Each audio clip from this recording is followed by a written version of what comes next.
Ladies and gentlemen, let's go. We ain't got no time to waste. Let's go. You are now listening to Jason Anderson, and you are in the zone. You're in the zone with Jason Anderson on Sports Radio 810 WHB. I was just kind of planning on working the event. I was thinking I'd show up in like a waiter outfit, you know, and then not actually working it, but like sort of a James Bond type of way of sneaking into a party. Grab a serving tray, sneak around, tear off my fake mustache, and then just pretend I belong. No, you'll be Daniel LaRussa in Karate Kid. You'll have the spaghetti spilled all over you and everything. You'll show up, you'll try to get away, and then somebody will kick your butt. And then you'll star in Cobra Kai later on. Maybe this is the time to sort of float out the idea of me needing to just keep a running list of all of the movies that you referenced that I haven't seen, and then I need to watch them and then report back on them on the show at some point. Really? Do you want me to write down Karate Kid? I've seen the Jaden Smith one. You mean the Jaden Smith one? You're in the zone on Sports Radio 810 WHB.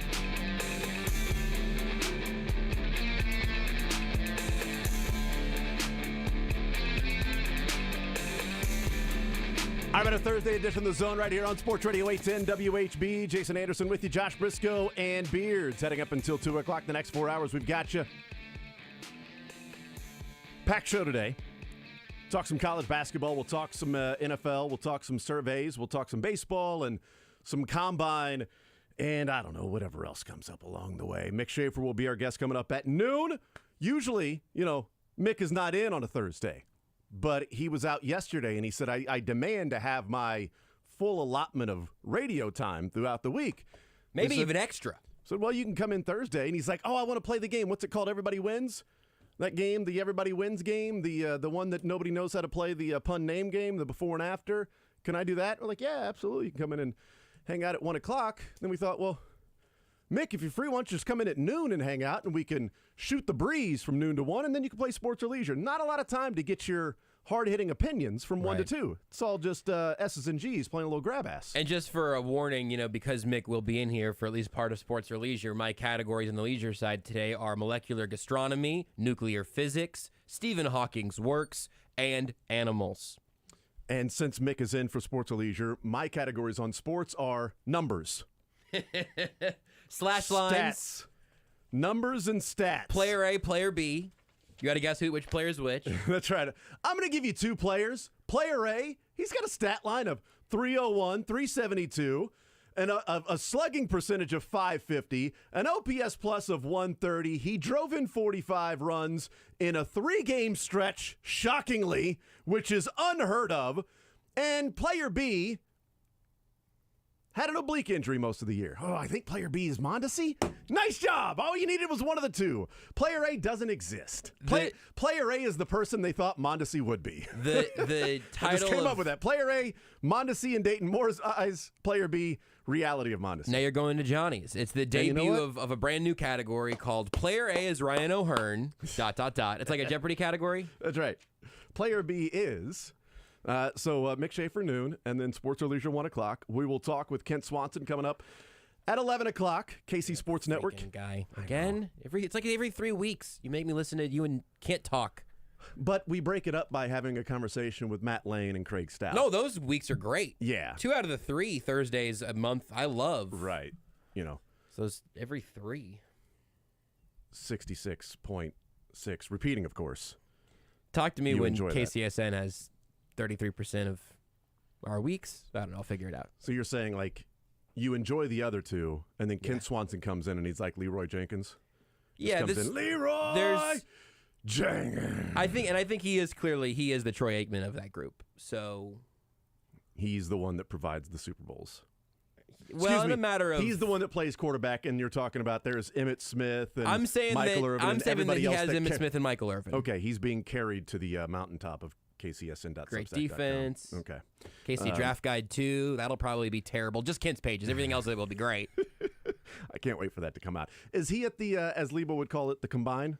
I don't know that he's at the combine. Well, you know what? Let's ask him at 11 o'clock. I don't know if he is. I know the esteemed KCSN member and former Almost Entirely Sports intern Tucker Franklin's there because he's been tweeting out pictures of Andy Reid's shoes. Nice. White Air Force Ones. Does he have 2 per? with the Supreme collab. Just a tiny little Supreme tag on the side. It is I'm going to assume that's cool. huge step up. Jason, it's so cool. Okay. I'm gonna assume that other people know what you're talking about when you say that. I thought you'd be with me along that. That's okay. I'm not a sneakerhead, man. That's all right. Never having money to buy sneakers, you don't really get into that thing. So, you got the PF 1000s from Kmart. They last a few weeks. Sole starts falling apart. Go get some new PF 1000s from Kmart that are $10. Those weren't on anybody's shelves. They didn't have the Jordan logo on it when other kids would show up. Like, oh, you got the new Jordans? Yeah, I got the new Smordens. I got the K-Balance. The K-Balance? I got that Jekyll Mordens. Oh, dude, the JMs. You got the MJs? I got the JMs. Oh, man, that's pretty awesome, dude. Yeah. Does that say Nike R, A-R-E? That doesn't. I don't think that's right. Is that a Nike with the lowercase L? Is that NLKE? Where's the verified that's badge right. for this? No, look, I'm wearing checkerboard Vans right now because you. I've had a pair of these for my entire life, I think. Oh, good. And so I'm not a sneakerhead necessarily, but I appreciate Andy Reid just getting a little extra swagged out for the Combine. Very good. All right, 913-912-4810 is the text line to be a part of the show today. 913-912-4810 to weigh in to join us. We'll talk some college basketball, some NFL football, things like that. Let's start with the college basketball front. We talked yesterday. What did we think the expectation should be? What's reasonable for K-State and MU, these final two games? What's reasonable for them? And we both agreed that K-State go 1-1, win last night on senior night, and then it sets up an opportunity to gain one against West Virginia on Saturday. Lose last night, you kind of feel like you need to go and earn one back against West Virginia. And that's going to be tough. Morgantown's not an easy place to play. You're talking about a top 20 Ken Pom team, a team that's playing for their tournament lives, even though they're top 20. They know that they've got to, win some games, and now you've got K-State 23-7 heading into Morgantown coming up on Saturday. If K-State was 22-8, they'd have to go there and almost feel like you need to win that game, man. You need to go 1-1 in these last couple of games the way that they were playing. But instead, they just went out and punked Oklahoma last night. Yep. And it was a slower start. It was you never know how teams are going to come out on senior night. And so, yeah, they were behind early. And then they pressed like a button. Yes. It was like the Nas button. Jerome Tang was like, okay, you guys ready to play? He hit the love button. That's right.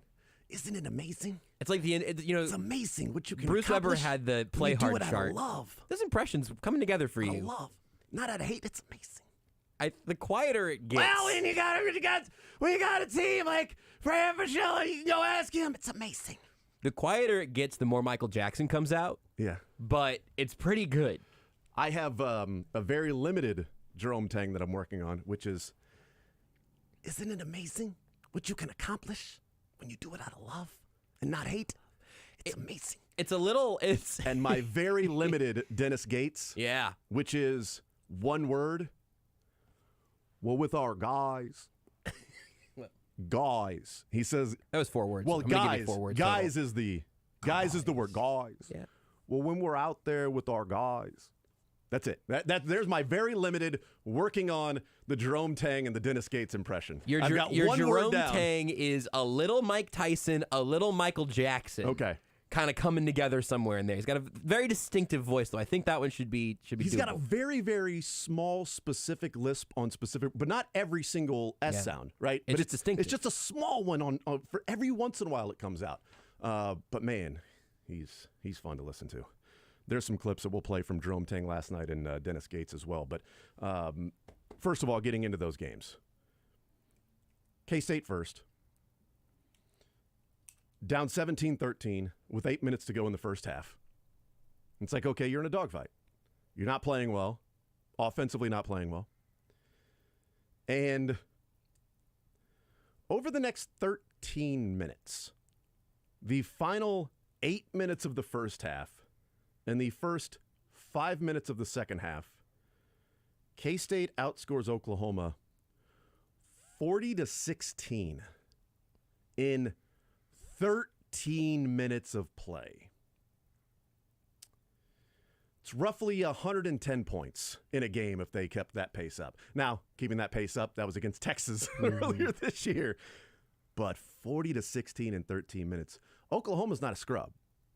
And they had been leading for the first 12 minutes of the game. They had taken an early lead, a little back and forth with K-State, getting close, but it was a 5-point early lead. They didn't jump out to 19 like, LSU did last night on Mizzou and just jumping out by 6 and then 9 and then 12 and hitting threes. And you're like, hell is Missouri down by 19 to LSU? This is absurd. But it felt like a slower start and then businesslike, and then just simply do what you got to do, running away from Oklahoma. It was more of a slow start, turn on the NOS, and then businesslike the rest of the way, and do what you got to do. And it was impressive for K-State last night because it was the game that I felt and we felt you got to win that one. Win that one. We'll see what happens on Saturday. And they did. I want to hear from Jerome Tang here. Last night, Jerome Tang talked about the nerves that he had. This was his first senior night as a head coach. He's been through many with Baylor. But as the head coach, his team, his prep work, his sort of dealing with personalities and things like that, Jerome Tang talks about even his nerves leading up to senior night. We've had a really good year so far, and you just want them to be able to leave the court with a really good feeling their last time on there. And even whether we won or lost this game, I had something planned for us to do at the end because we were going to honor these guys because this game didn't determine, what kind of season we had. But I was very thankful that we were able to win so that we could celebrate fully at the end. And so, Jerome, now that the home slate is over, you look back and, you turn this place into a arena where not a whole lot of fans came last year to now to the atmosphere you've seen lately. How fulfilling is it to play in this place every night? It's a huge blessing. And before the game, I just was looking around and just, God, what God has been able to do here and with the hard work of our staff and our players, it's just incredible, man. And, I kind of thought I knew what it would be like, but it has surpassed anything that I would have imagined. The Octagon of Doom feels like it's back, right? 100%.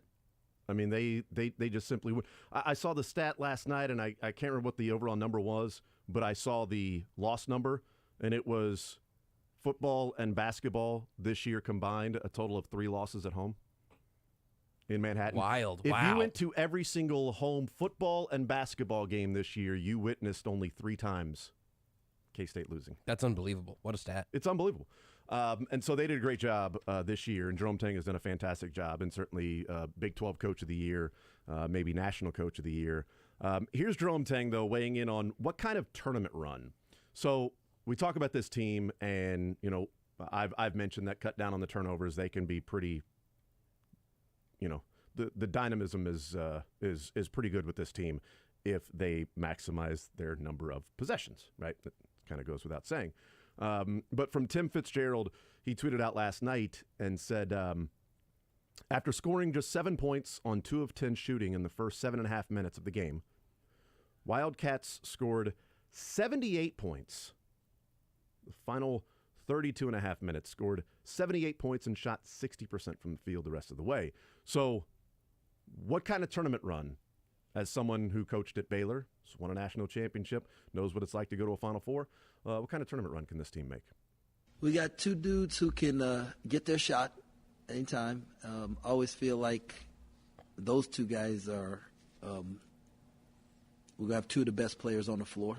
I think we got a team that cares about guarding, and the numbers show. We got one of the top 25, top 15 defenses in the country, and the hardest game to win is the first one, right? And I feel like our staff will have us. We'll be prepared for that first one. So, just Man, I'm just excited that you get to ask me that question, right? Because who'd have thought we'd have been talking about, Oh, did it cut off? Yeah, that was it. Oh, no. Oh, there was a lot. Are you sure? Yep. The best part of the clip. That's my fault. Well, this is a good chance for you to keep working on that impression. There you go. No, the best part of the clip was him at the end. He starts talking about, we don't want to do this for the people that are doubting us. Like, we're not going out there to prove people wrong.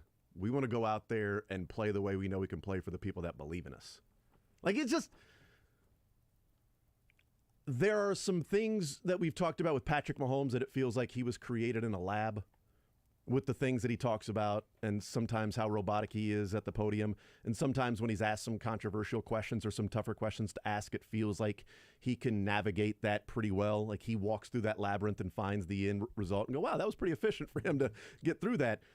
And it feels like Jerome Chang just has not necessarily that the lab like robotic, but lab is in like, hey, create a coach that you want to follow and just root for, and is the coach of your program when you hear him talk and the things that he says. While doing it outside of the typical college basketball head of the program, CEO kind of mold. Because I'm with you that is like a create a coach in a lab to be the most easy to root for head of your program that you could find, who's also putting on the right track. But I've also never heard a head coach of a major Power 5 conference basketball program talk the way that he does, and it's been consistent since he got here. It's never really wavered. That's incredible. Mizzou ends up winning last night, and we talked about the expectation is 2-0 for Mizzou. And whether that's right, wrong, indifferent, LSU has won 2 games in the SEC this year. Missouri is the better team.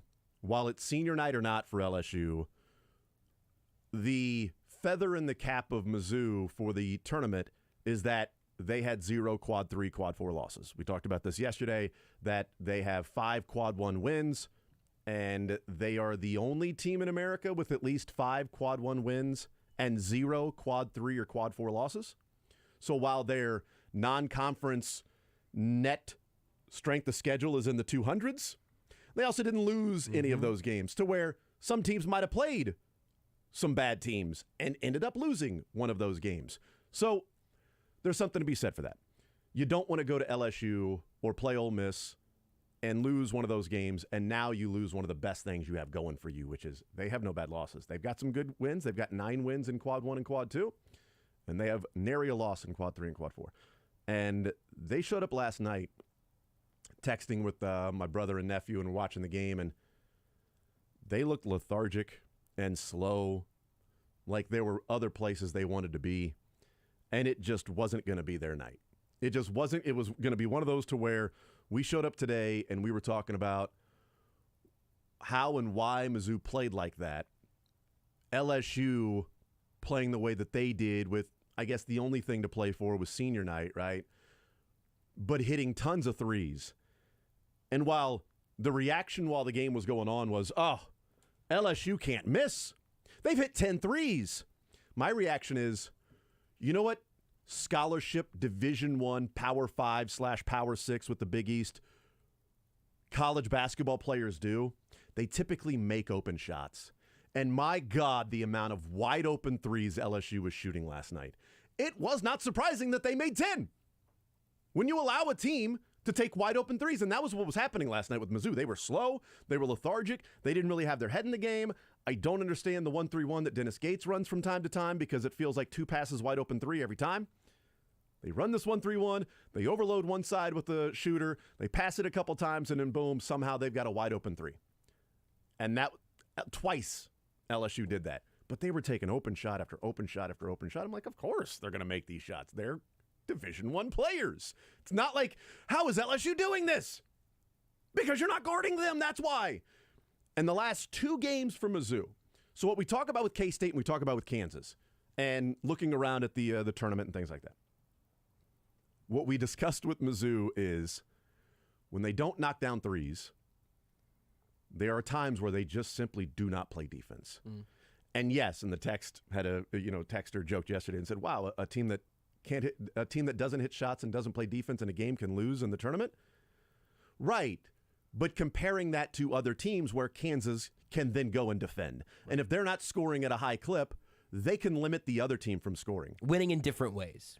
K-State had scored only 13 points in the first 12 minutes of the game last night. Oklahoma had 17. They weren't down 30-13. Right. They were down 17-13 because they were defending. And Jerome Tang's right. They're top 15 in the country at KenPom in defensive efficiency. Missouri is not that. In the last two games against Georgia and LSU, you have the Jekyll and Hyde. You have the, that's how a team can go to the second weekend, and that's how a team can lose in the first round.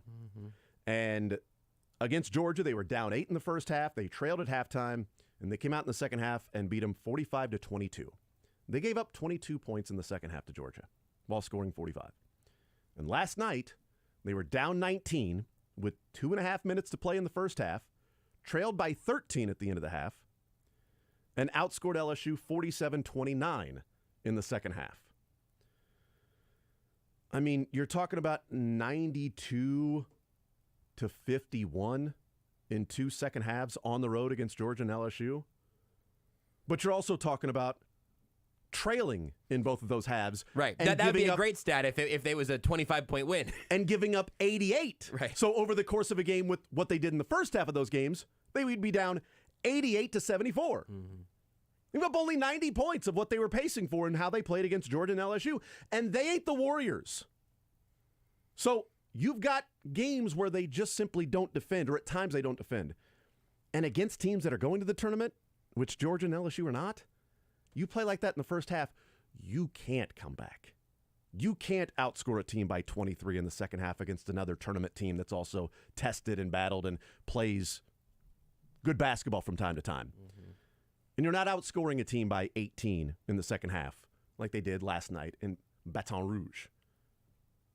But you see how good they can be when they are defending and Demoy Hodge stealing and then grabbing rebounds and limiting offensive rebounds and getting out in transition and knocking down threes and scoring. We know they can score. But can they defend if they're not scoring at a high enough clip? In the last 2 first halves, they have not shown that they can do that. The last 2 second halves, they are showing that they can swarm a team and overwhelm them from time to time. But what do they do starting next Thursday or Friday, depending on what happens this weekend? They can be the 5, the 4, or the 3. Or the 6. They can be 3, 4, 5, 6, I think, this weekend. Depending on what Kentucky, Tennessee, Auburn, Vanderbilt, what they end up doing this weekend. All right, we'll take a timeout. We'll come back. I want to hear a couple clips from Dennis Gates, and then we'll get into some Chiefs football, some Major League Baseball on the docket today as well. Kent Swanson, KC Sports Network, KC Laboratory Podcast at 11 o'clock. We'll talk some Combine with him, but also a couple of other points on the player survey with the way that organizations and things like that. We talked about that yesterday. I've got some more thoughts on that, and then off-season priority for this Chiefs club and what they'll do over the next week or so. We'll take a timeout. We'll come back. More Zone next. Want to see more of The Zone? Watch the show live on the Sports Radio 810 WHB Facebook, Twitter, YouTube, and Twitch.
You're in the zone. Let's start with sports. Do you guys still have the 6 TD question? We do have that one. That is Tua Tagovailoa had a big day on Sunday in the comeback win. With Jason Anderson Tua Tagovailoa on Sports Radio 810 WHB.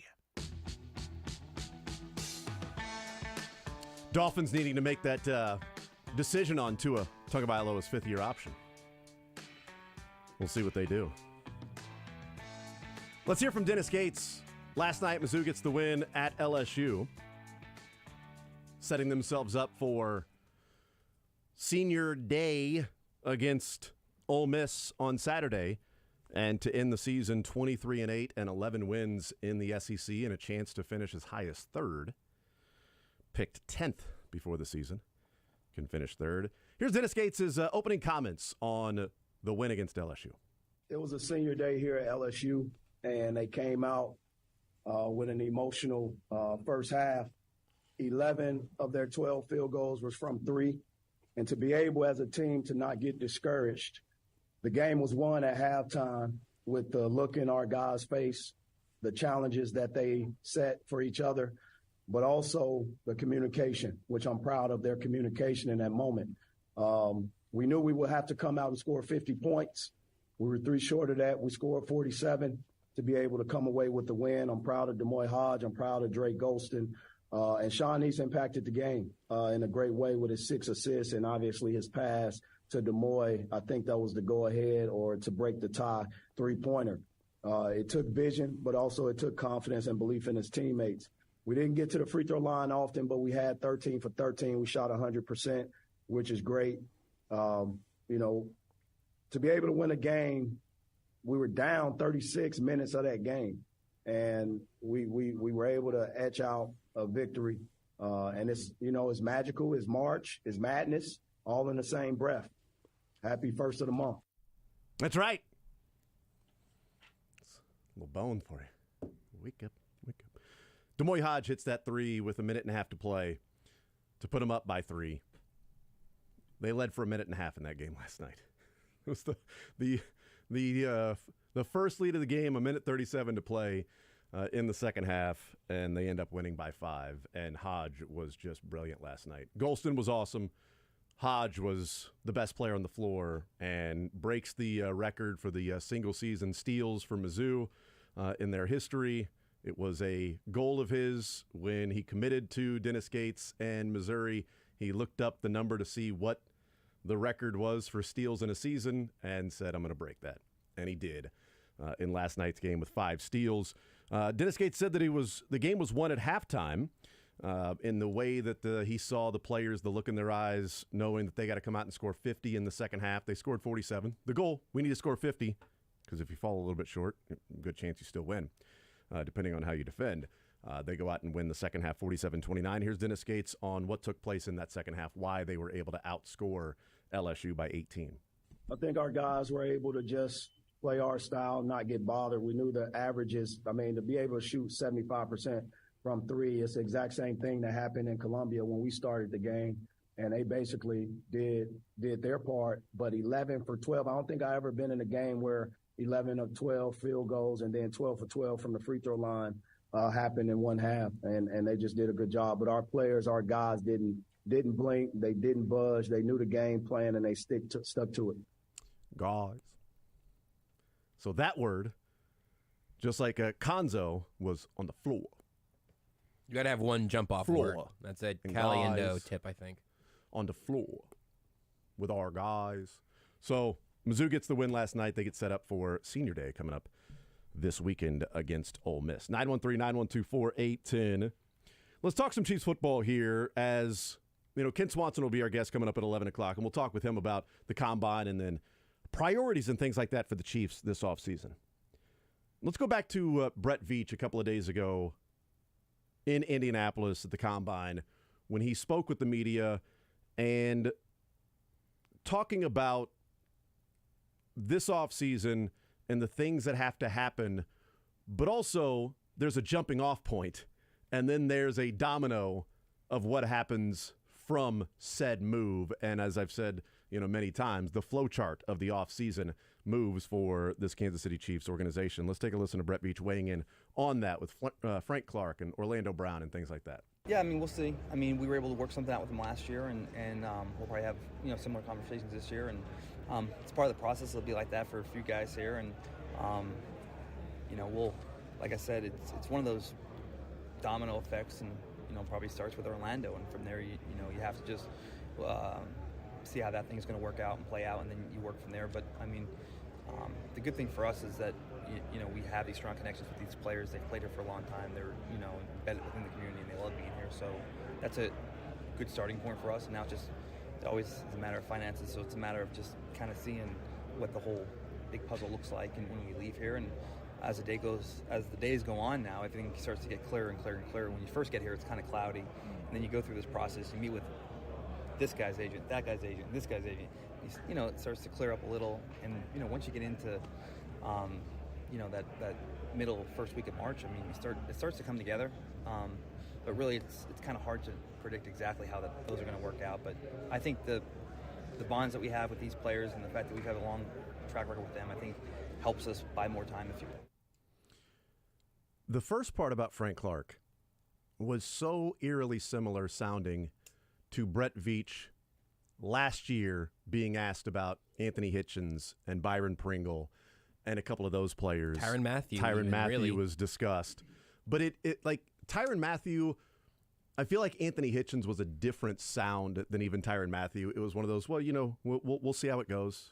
Just talk through all of those things and yada, yada, yada. It was also a lot of, we love Tyrann. Tyrann's been great. That's we right. love Tyrann. And yes, this year it's, we love Frank. Yeah. Been great having Frank. And would love to have Frank. We'll see how those conversations go. But when he said it starts with Orlando, that to me is an interesting part of it starting with Orlando, because there's a part of me that feels like it starts with Frank Clark, right? Like you can save $20 million by moving off of Frank Clark. But Orlando Brown, when you place that franchise tag on him, deadline coming up on Tuesday, that's $20 million on your salary cap that day. You got 8 days from that point, or whenever you place the franchise tag on him, you've got till March 15th, 3 o'clock to be within compliance of the salary cap. You got to be under the salary cap, because right now they're working with like a $3 million deficit. Mm-hmm. So a lot of teams that aren't in compliance with the salary cap right now, but on March 15th at 3 o'clock, you'd better be. Right. I think some of the penalties could be like draft picks or some other financial. The NFL is highly obligated to make sure everyone's complying by the salary cap at its deadline. So just know this. At 3 o'clock on March 15th, the Chiefs will be at or under the salary cap. So they got to figure out what that is. But when he says it starts with Orlando, that's fascinating to me, because I don't know if it started with Orlando last year, but it was a priority for them. It's what he talked about after the season was over last year. It's what Brett Veach talked about at the Combine last year, was about getting something done with Orlando, having a relationship with him. That was kind of the plan, to come in, play the year, then work on the contract.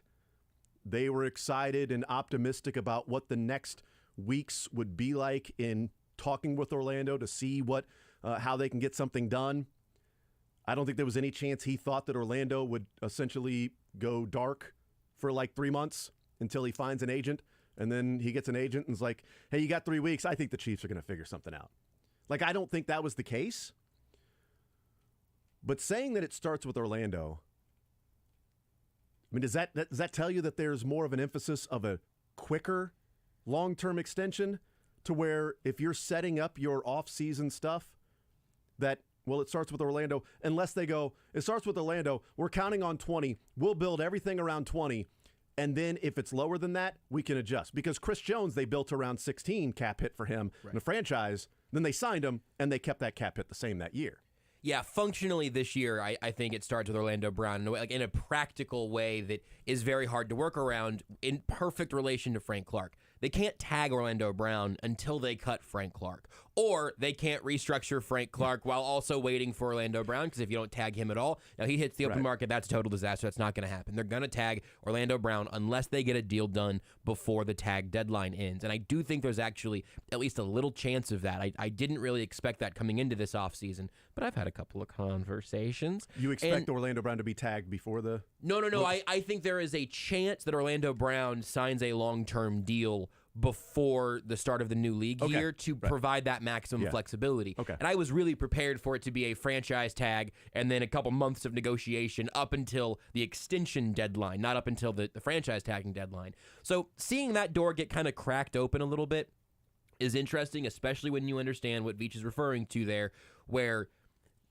the reason it starts, quote unquote, with Orlando is because what he ends up being in 2023 is it has such a wide array of outcomes, more so than anyone else on this team. He could have a huge single-year cap hit and you're drafting a tackle for the future, or he could be your left tackle of the future and his 2023 cap hit could be low, and it could be low enough, early enough, that you have a chance to start restructuring before all these guys hit the open market, where you have other options with Frank Clark. But if they tag Orlando Brown, that has to be followed, or has to be immediately following, or it has to be shortly followed by them cutting Frank Clark outright, which probably makes bringing him back a little bit more difficult. We'll see what ends up happening on the other side of the break.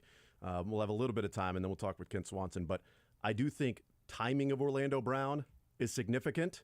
And while, team player and Orlando showed up to camp and everything last year after the franchise tag and everything, team player being a leader, there's more that goes into that when you're talking about building a team. And timing of the offseason matters, too. We'll talk a little bit about that next. Follow the show on Twitter at J810Anderson, at JB Brisco, at Beards McFly, and at Sports Radio 810.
The Zone with Jason Anderson. Yeah, I think I'm just going to try to progressively make this show a little more unlistenable every day, which is a pretty tall task. Weekdays from 10 to 2 on Sports Radio 810 WHB.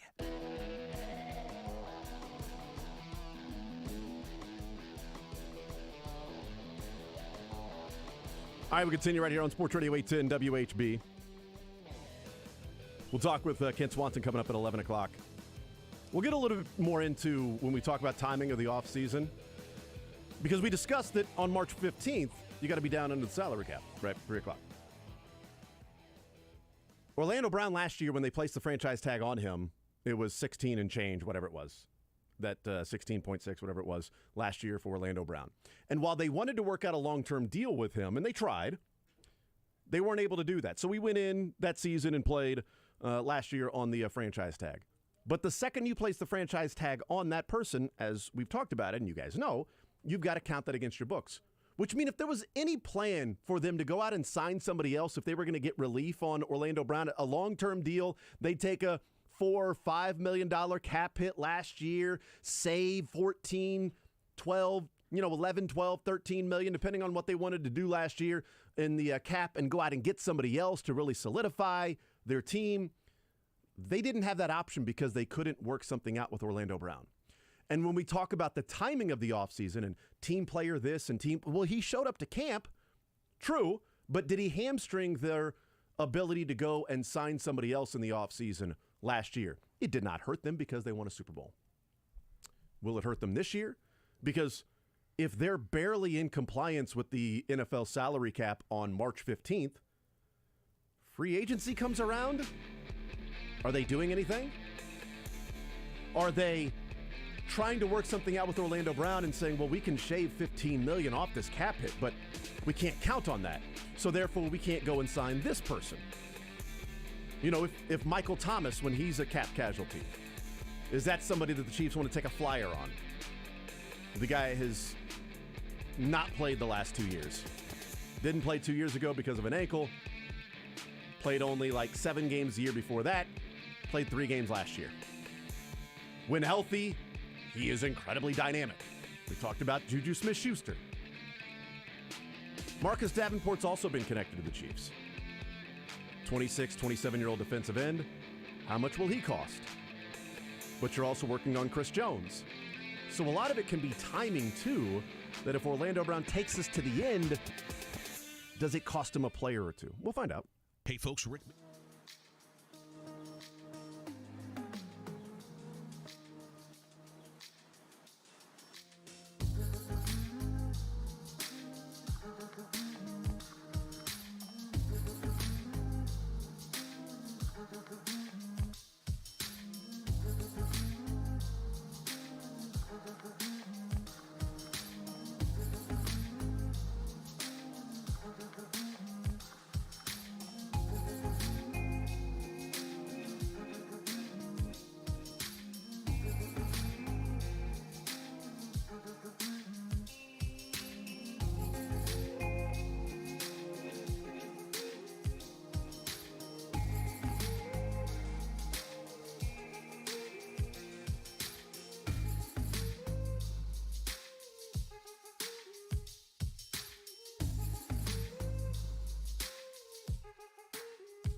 Hey, folks, it's Todd Lebo. The Zone with Jason Anderson. Just right on the verge of nailing it. Weekdays from 10 to 2 on Sports Radio 810 WHB. Shut up, Todd! Go away! Eat your pretzel, boy! I'm not proud of that one. Shouldn't be. But I'm not sorry either. You shouldn't be. Nope. We know. Sorry, not sorry, hashtag. Hashtag keep on the grind. Grinding away, Kent Swanson, KC Sports Network, KC Laboratory Podcast, kcsn.substack.com is where you can go and find the great work from the fine folks over there at KCSN. He is joining us now. Kent, what's up, man? How are you, sir? I'm doing all right. Anything big happened since the last time we talked? I can't remember. I feel like there's been a lot that's happened. I can't remember. Daytona. Derek Carr got cut. Daytona a couple weekends ago. The Royals games started. Royals acquired Jackie Bradley Jr. Combine's going on. I don't know. I'm trying to think. There was a controversy around the field in a big game. There's a lot of stuff that has happened. You just got to be more specific as to George Thomas set the record straight. Durant went to the Suns. Oh, yeah, Durant. Durant's playing now. 71 for Damian Lillard. I mean, you got to be more specific as to what is going on here. We learned about Ed Mengen. Yes, I learned who Ed Mengen is. No, that was there was a championship, a Lombardi, a parade. A lot has taken place since we talked. So it's been fun. How have you enjoyed this Super Bowl #2 in your lifetime? Oh man, it's been so fun. It just feels different than the first one, right? Like I think there's just like a sigh of relief that the Chiefs were able to pull one off. I do think it's kind of like I've been kind of comparing this Super Bowl that they just won to like Kansas basketball this year. This version of Kansas basketball that won the title in April. It wasn't it was kind of a surprise, right? Like it just feels like the same kind of vibe. Like you're just it was a surprise that this is the team that did it. You knew they could, you knew they had the talent to do it, but it was just like a little bit of surprise that was the team that pulled it off. And like with all the changes that they made this year, it's just the same vibe for me. I can't believe this is the group that was able to pull it off. But I mean, everything's on the table now, and no one should expect anything less now because Patrick Mahomes can do anything with anything. You know, we never know what's going to happen as the season goes on, and predictions are made at the beginning of the season.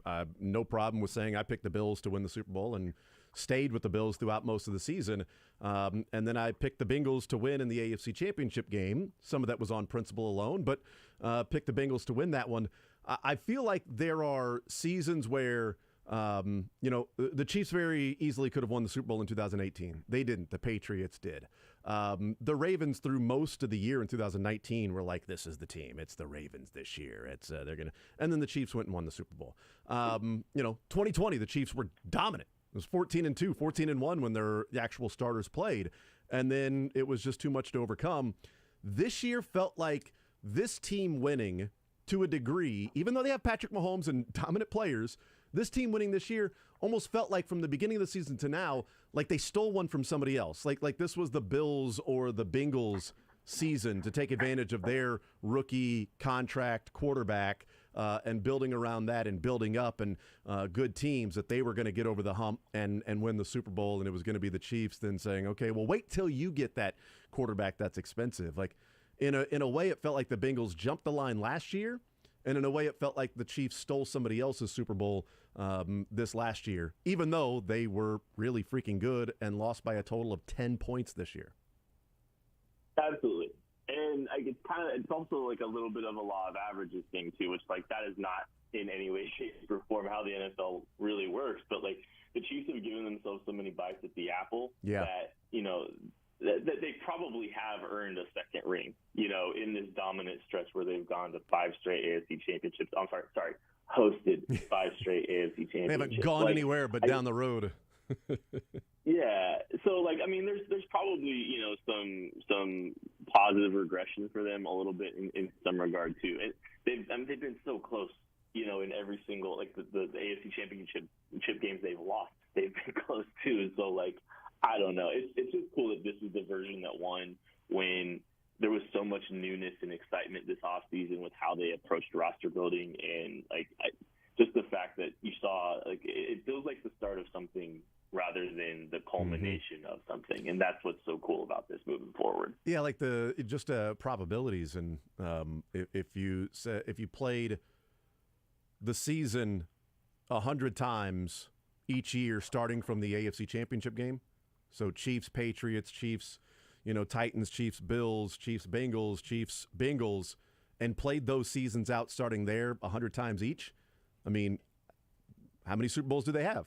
I would say at least 2, right? And then maybe 3. There's probably a scenario in that 100 times played out that they've got 4. You know what I mean? Like, it's probably rare. It's probably very small percentage, but I'd say 2 is probably going to be the highest percentage number if you play that out. So them having 2 is kind of what you're talking about, the sort of law of percentages.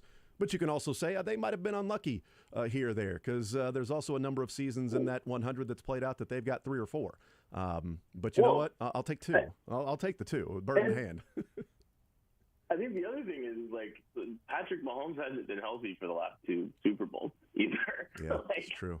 This team, like, I think they've probably earned an extra one just because, Mahomes plays on turf toe behind you, me, and Josh and Beards on the offensive line against the Bucs, and still plays phenomenally. And then, he goes out with a high ankle sprain and does what he does. So, like, so many things about, like, it's so well deserved. It's earned.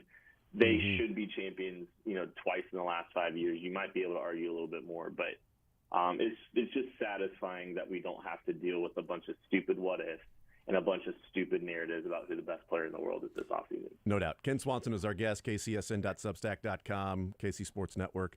The Combine going on this week, and you guys have the draft guide is just so extensive, and it is a resource that every Chiefs fan that's going to be watching, paying attention, thinking about the draft needs to get. How important this week for you guys, and what are you going to be paying attention to and watching and listening and things like that as the Combine goes on, and on-field workouts starting today?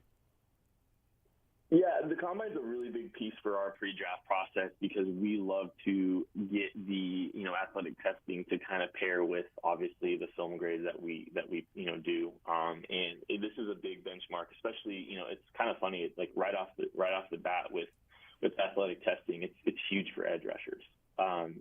There is a lot of really good study about the explosive ability and the kind of the density adjusted explosiveness of pass rushers and how it correlates, to their ability to have success on the field. So basically, if you're a freak dense athlete, your chances of being an elite pass rusher and a successful pass rusher are astronomically higher than when you are on the opposite end of that spectrum. So, we look at, the 40, the 10-yard split, 3-cone, broad jump. Those when you've got a guy that's 260 pounds and is doing that at a very successful rate, typically a good indicator of future success. So there's definitely some positions that we weight more as we're looking for this, but right off the bat, these edge rushers today running and testing is a very big piece of the puzzle for us.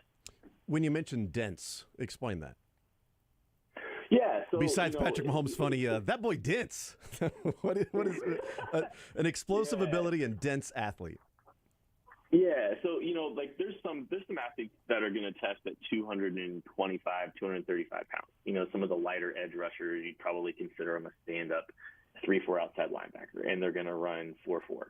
Well, if you've got a 260-pound edge rusher that's running, 4-6 and broad jumping similarly to that 235-pound guy, the bigger, longer, thicker defensive ends, there's a correlation to a guy that is able to, show the ability to convert speed to power and show that explosiveness. And there's, obviously there's still freak athletes at 235 that can kind of, fit that mold, but it's a little bit more of an uphill battle. So we really pay attention to, how big a guy is and how he tests. And that sounds like really simplistic, but there are athletic testing is just, it's much more important for edge rushers than it is any position when it comes to, kind of predicting success. Kent Swanson is our guest, KC Sports Network, KC Laboratory Podcast. Also, dense athletes that are just like, caveman strong, just like, you know what, just go Hulk smash. Just go, Les Norman calls it, said that, every once in a while he'd have to go up to the plate and say, just be caveman dumb. Just seat the ball and hit the ball. Stop overthinking it, all right? Just get up there, take your piece of wood, and try to hit this ball that's being hurled 95 miles an hour at you. Okay, just get up there, and there's this big man trying to block you, and you want to go tear the head off that guy. Just go around him and hit him. Sometimes it's okay to be a dense athlete that way, too. Kent Swanson is our guest. Position groups that you are focusing on, and do you focus a little bit more on specific groups, thinking these are the needs of the Chiefs and what they may be looking at, or is everything sort of weighted the same for you and the folks at KCSN?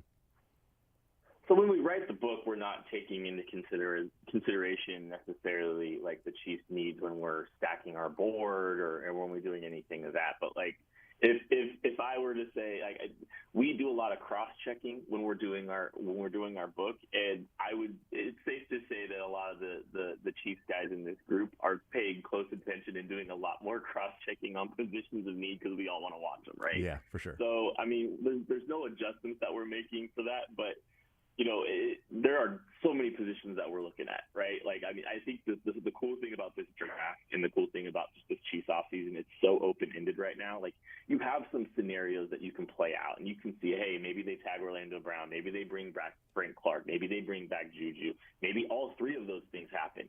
But there's so many positions that I think you could see the Chiefs attack early in the draft, depending on what those moves are, and also in some ways regardless. Edge, defensive tackle are always going to be, two high priority needs, whether or not, they bring Frank Clark back this year. Safety could be a bigger factor as they lose Juan Thornhill, and the Chiefs like to play three safeties, and maybe they find, there's a guy that falls of value to them. Honestly, anything outside of, I'd say, linebacker, interior offensive lineman, running back, those are the three positions I don't think the Chiefs would spend a first-round pick or maybe even a second-round pick on. But that makes it more fun. So we have a lot of positions we're cross-checking and paying attention to. It's a fun draft this year. Visiting with Kent Swanson, are there, as you look at the Chiefs then specifically outside of the draft, but just focusing on this team heading into this offseason, winning a Super Bowl, the places that are the biggest upgrades or that you think they'll be focusing on and wanting to bring in? Your colleague Craig Stout surprised us a little bit when he said, I think safety is going to be a bigger deal this offseason than people are maybe thinking about right now. So I've certainly paid a little bit more attention to the safety part. And you mentioned edge, defensive tackle, safety, things like that. But where do you think the Chiefs are looking as they head into this offseason and the draft as well, whether that be free agency or draft picks? I think up front on the defensive line has to be a big priority, and Chris Jones is. I would be stunned if he doesn't get a long-term deal done here. But people don't realize the rest of the defensive line for the Chiefs is like a free agent. Brandon Williams is gone, Derek Notty's gone, Colin Saunders is probably, of those guys I just mentioned, the one that's going to get paid.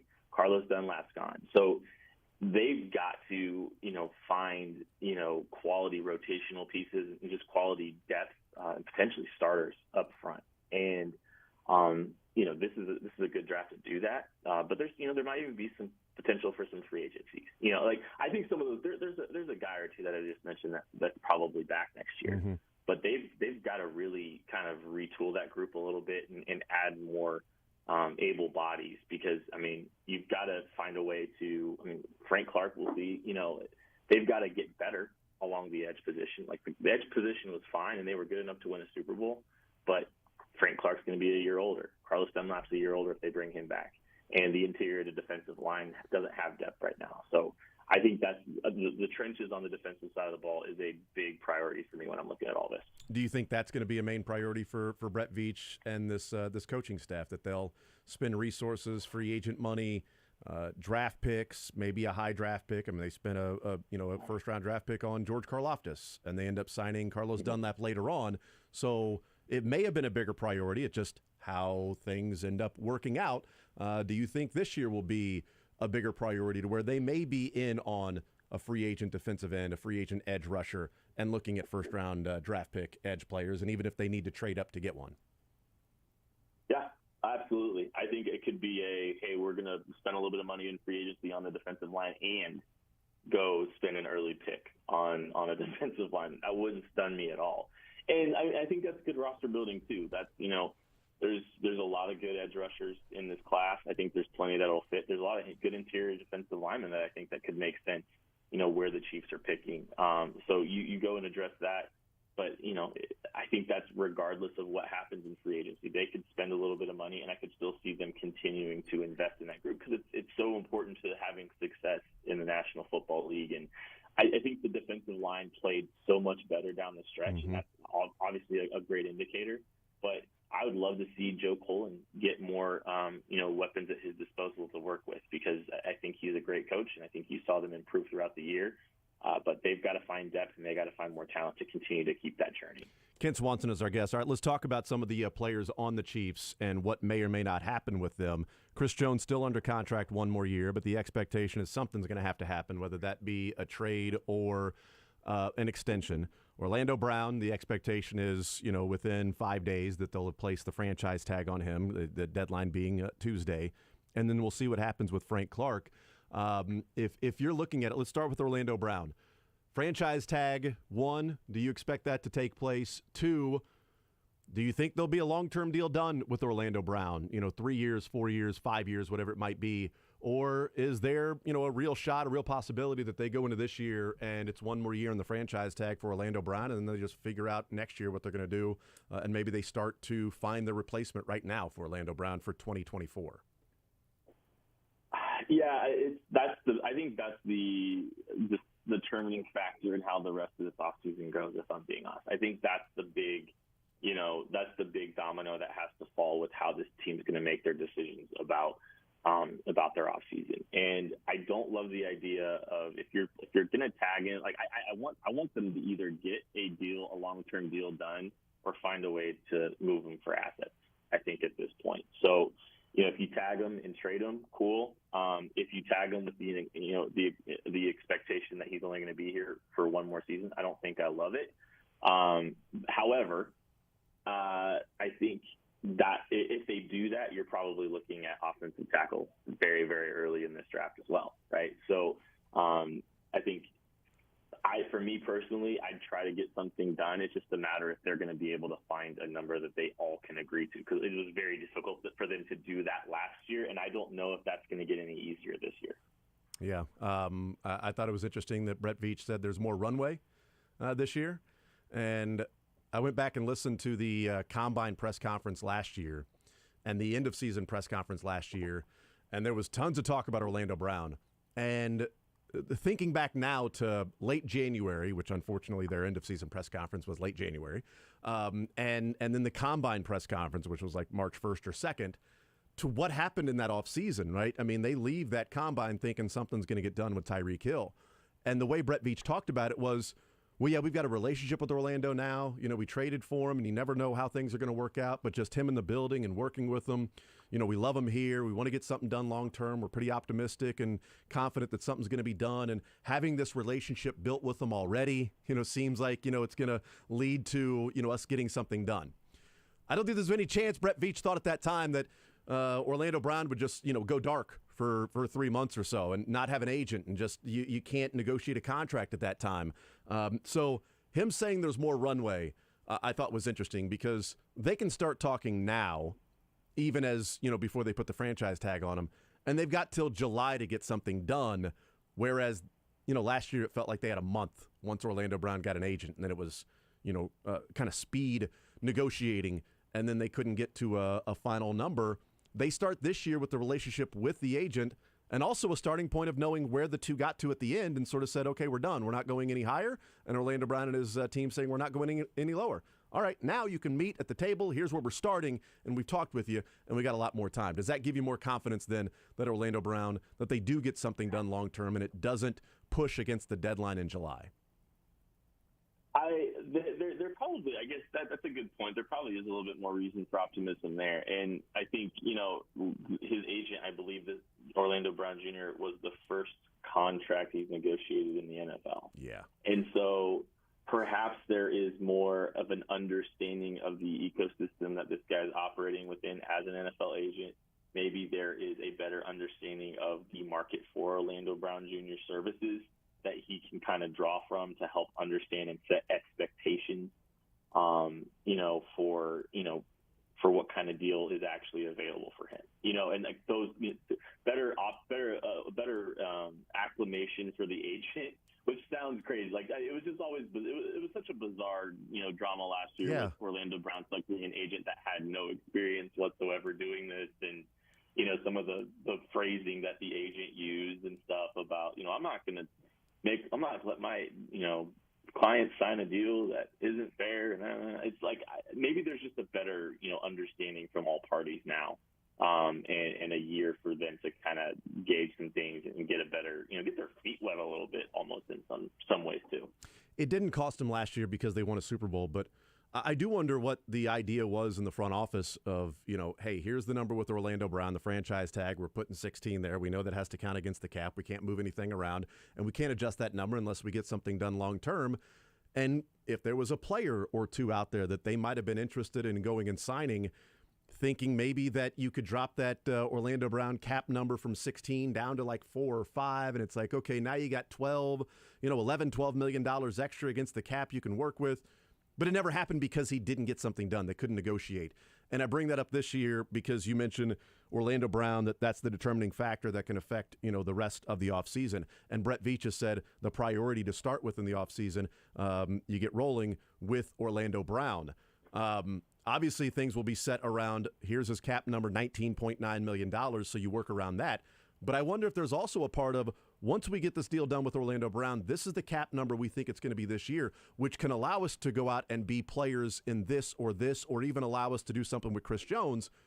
And if this thing hits a stalemate again, does that impact a player or two that can be brought in that can be the difference in, advancing in the playoffs or not? So when we talk about like team player with Orlando, I think not waiting till July, if he really is truly motivated to get a long-term deal done, not waiting till July can help out the team to where it then sets their budget and they can go out and do other things.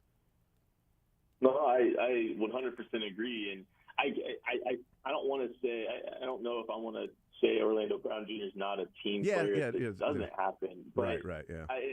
But it's more just like, if there's some good faith negotiations that Casey's willing to come to the table with early, and Orlando Brown's party is like, it does make sense for something to get done, with him earlier. It makes sense to get something done with Chris Jones earlier than they typically do too, just because, it just creates a little bit more additional flexibility for them to kind of try to be able to navigate. It's weird, you're looking at all these situations. The Chiefs are technically, I think, over the cap right now, but their biggest, avenues to changing the complexion of this roster a little bit actually start with their in-house decision-making with Chris, with Orlando, and with Frank Clark. So it seems like they have to get something sooner rather than later done somewhere. And I'm curious to see if that's what their belief is as well. Do you think they restructure Patrick Mahomes? Because that'll be, March 15th or 16th when that roster bonus goes in, and they're going to have to move that to a signing bonus if they want to restructure that. So that's a decision over the next couple weeks or less than that. Do you think they get something done? And if they do restructure Mahomes to free up salary cap space, does that give you an indication of maybe a thought process around Chris Jones or Orlando Brown or even like a L'Jarius Sneed extension, something like that? I think they have to do it regardless of all the stuff we're talking about here. Like, I think they might have to just pull that lever anyway, because and obviously, an Orlando Brown deal would be beneficial. But again, like, this team is technically over the cap right now, so you've got to find some places to do some things somewhere. Even if they, keep Frank Clark in some capacity, and if they keep him in some capacity, like they're still going to have to pull the Patrick Mahomes lever, I think. Like, I think that's the free space on the offseason, is he does get the restructure. They didn't do it last year. I think they do it this year. March 19th is the date for Mahomes. At March 19th, the salary and roster bonus fully guarantees. So by March 19th is what it says on the at Spotrac. So either way, it's around that time that'll be the case. Last one in terms of like off-season decisions. Chris Jones extended on the Chiefs in 2-3 years, or number 95 turns into draft picks? I think he's here. And, I want to see him and Joe Cullen together for a while. Yeah. I think Joe Cullen got the most out of Chris Jones. I think this was the best season of Chris Jones' career. You know, he's always been an elite pass rusher, but I think they did a lot better job of lane discipline with him and gap integrity. You know, and I think that falls on Joe Cullen, the relationship that they've built and the coaching that he's been able to take to. I think what he did this year was unbelievable. You've got to extend him. Like, I know he'll be on the wrong side of 30 when this contract's over, but I think you've got enough. He's got more than enough in the tank to be an impact player that deserves to be paid at a high level for the next few years. No doubt about it to me. I think you just extend him. Yeah, I pointed out a couple times that Chris Jones in 2 years will be the age that Aaron Donald was when Donald signed that big contract. So it's not apples to apples when you're comparing the money for Chris Jones and Aaron Donald. It would be 2 years from now discussing this with Chris Jones is what the Rams did with Aaron Donald. Do the Chiefs have more, or do they have fewer draft picks come draft day than they do right now? Oh, great question. I think if the only options are more or less, they have less. It could be the same. It could be the same. Sorry, I'll keep the same as an option too. I'll say they have less. I'd say they use one of their day 3 assets to, acquire some kind of veteran player. I don't think it's going to be like a big move, but it just might be a small little addition. Maybe they want to try to add a veteran pass rusher. I would anticipate it on the defensive side of the ball. I don't think they're going to be on the Nuke Hopkinses of the world. Personally, I wish they were, but I think it'll be a smaller move, maybe 1 less pick or 2 less picks, but it's smaller assets. And they're probably not swimming in the market of Brandon Cooks either. If the Texans are looking for a first and a third, I hope not. Yeah, I mean, I doubt they would, but I didn't think they were going to trade for Kadarius Toney either, and they did, and perfectly fine with that trade, certainly. But they also, there also might be options in the free agent market, like Michael Thomas is starting to be connected to the Chiefs in some way, shape, or form. Is he Juju Smith-Schuster and Marcus Davenport? Apparently, the Saints players are just making the Chiefs players leave the Chiefs to go to the Saints in Tyrann Mathieu and Sorensen and Tano, and then Saints players leave New Orleans to come to the Chiefs. I don't know, but Davenport's been connected, and Michael Thomas and things like that, which that'll be having to figure out budget, because on the first couple days of free agency, those guys will be names that people may want to go out and get. That would be a fair trade. I think the Chiefs would be on the winning side of that if they can get Marcus Davenport and Michael Thomas on that side of the trade. So yeah. I sign me up. Yeah. Hey, we'll see what Michael Thomas's market looks like. Yeah, agreed. I mean, there's a lot of uncertainty there. So Yeah, and he won't be a March 16th or I can't imagine he would be a March 16th or 17th signing. He feels like more of a Juju, like feeling out the market, feeling out what's going on with other receivers, and then teams figuring out his health, and then ultimately finding out where he sort of slots in, and then signs somewhere. But Davenport might be a first or second day signing in free agency as a 26, 27-year-old pass rusher. So, and a cap casualty for the Saints. We'll see. Kent Swanson, KC Sports Network, KC Laboratory Podcast, kcsn.substack.com. You can go and check out all the great work there.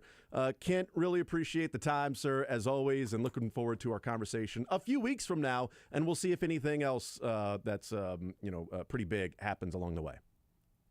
Oh, I'm sure we'll have something to talk about, and I can't wait for the offseason. It's going to be a lot of fun, guys. Absolutely. Kent, thank you, man. Appreciate it, brother.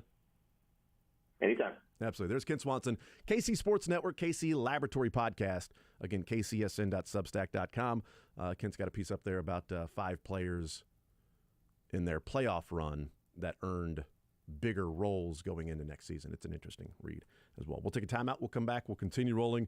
We can talk a little bit more about this. Brett Veach's end of the season presser last year and how to approach last year's offseason with salary cap, with a sense of urgency with Mahomes, with wanting the window to be open long term, facing the same things this year as well. So want to talk about that. And then a couple of other points on the player survey around the league with the NFL organizations. We'll take a timeout. We'll come back. More Zone next. Take the show with you by listening live on 810WHB.com, in the 810 mobile app, or by subscribing to The Zone wherever you get your podcasts. The Blues.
The Zone with Jason Anderson. Lunch provided by the Wiener Wagon today, so I'm looking forward to that. 11 to 1. Surrounded by tools and wieners. That's exactly right. You know what? That's a dream. Weekdays from 10 to 2 on Sports Radio 810 WHB.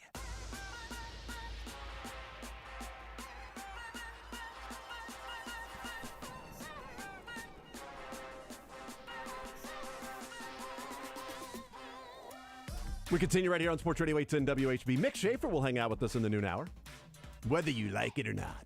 Also, he'll stay around for a little sports or leisure today in the 1 o'clock hour presented by Johnny's Tavern. Thank you to Kent Swanson joining us as we talk about this Chiefs offseason, NFL draft, combine going on, the workouts going on today, and NFL Network, I believe that coverage is like at 2 o'clock.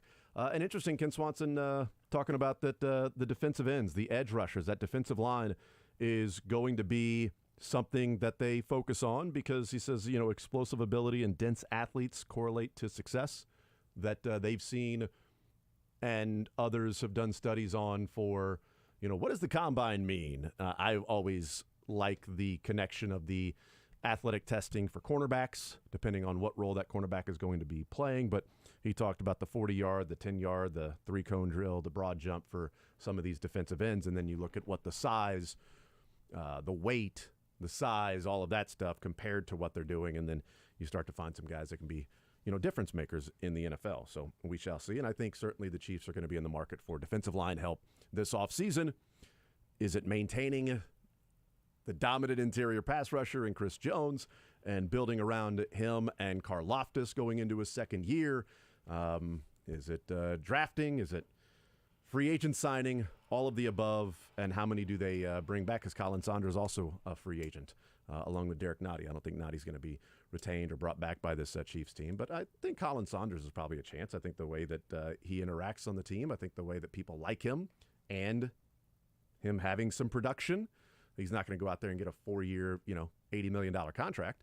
But what's the price for a guy like Colin Saunders to be a rotational piece that's there? So we'll find out. We played Brett Veach from Tuesday about the offseason and the priority, and he mentioned that, it starts with Orlando, which doesn't mean that that's actually going to be what happens. Because did we think last year's offseason started with Tyreek Hill? Because didn't it? Yeah, I mean, didn't it kind of? Brett Veach didn't even think it was starting with Tyreek Hill, right? Right. That's exactly right. Because I went back and listened, and I was trying to find anything about Tyreek Hill, trying to find him answer anything about Tyreek Hill to see what his thought process was going into the offseason and at the combine about working on a deal for Tyreek Hill, to hear how he sounded, like the words he used. Was it the same as an Orlando Brown, the same as a Chris Jones or something like that? So using the same rhetoric and all of that stuff, sounding the same. Nothing. There was no Tyreek Hill question. He had a 40-minute press conference at the end of the season and another 15-minute press conference at the combine. It's almost an hour's worth of Brett Veach Q&A, not a Tyreek Hill question. Yet, the entire offseason was shaped by that move that was made a couple of weeks after the free agency period started. Like, March 23rd? Free agency period is usually the middle of March is when the league year starts. Like, it was such an unknown. And I don't think that's going to be the case this year. I don't think that that's going to be the case this year because I kind of feel like we've gone over some of the bigger moves that could happen. Because even if it's, wow, I didn't see them trading L'Jarius Sneed, it's already something that's been discussed. Chris Jones, trading him, it's something that's been discussed, signing him long-term. Orlando Brown, franchise and trading, something that's been discussed. All of these different possibilities and avenues to where they can go has kind of been discussed. And I don't know what other move that would be there to be like, oh, wow, that's a huge surprise that shapes the offseason. Unless it's just, not franchise tagging Orlando Brown and saying we're just moving on. Well, that would shape the offseason as to what they're going to do in terms of a draft pick and money spent on a tackle or trading or something like that. If they let Orlando Brown just walk, that wouldn't make sense because you could even get something out of him in a trade. That would be a shocker. But starting with Orlando Brown, and we'll see what happens with Frank Clark and Chris Jones and all of that stuff. Let's hear Brett Veach from last year. So going back and listening, and let's take a listen to a question that he answered about off-season contracts and how you have to approach the offseason when you have a once-in-a-generation player like Patrick Mahomes, where you want to be able to say, we're trying to win a Super Bowl because we want to take advantage and maximize the fact that we've got this guy in his prime, but we also can't push our chips into the table for just one season.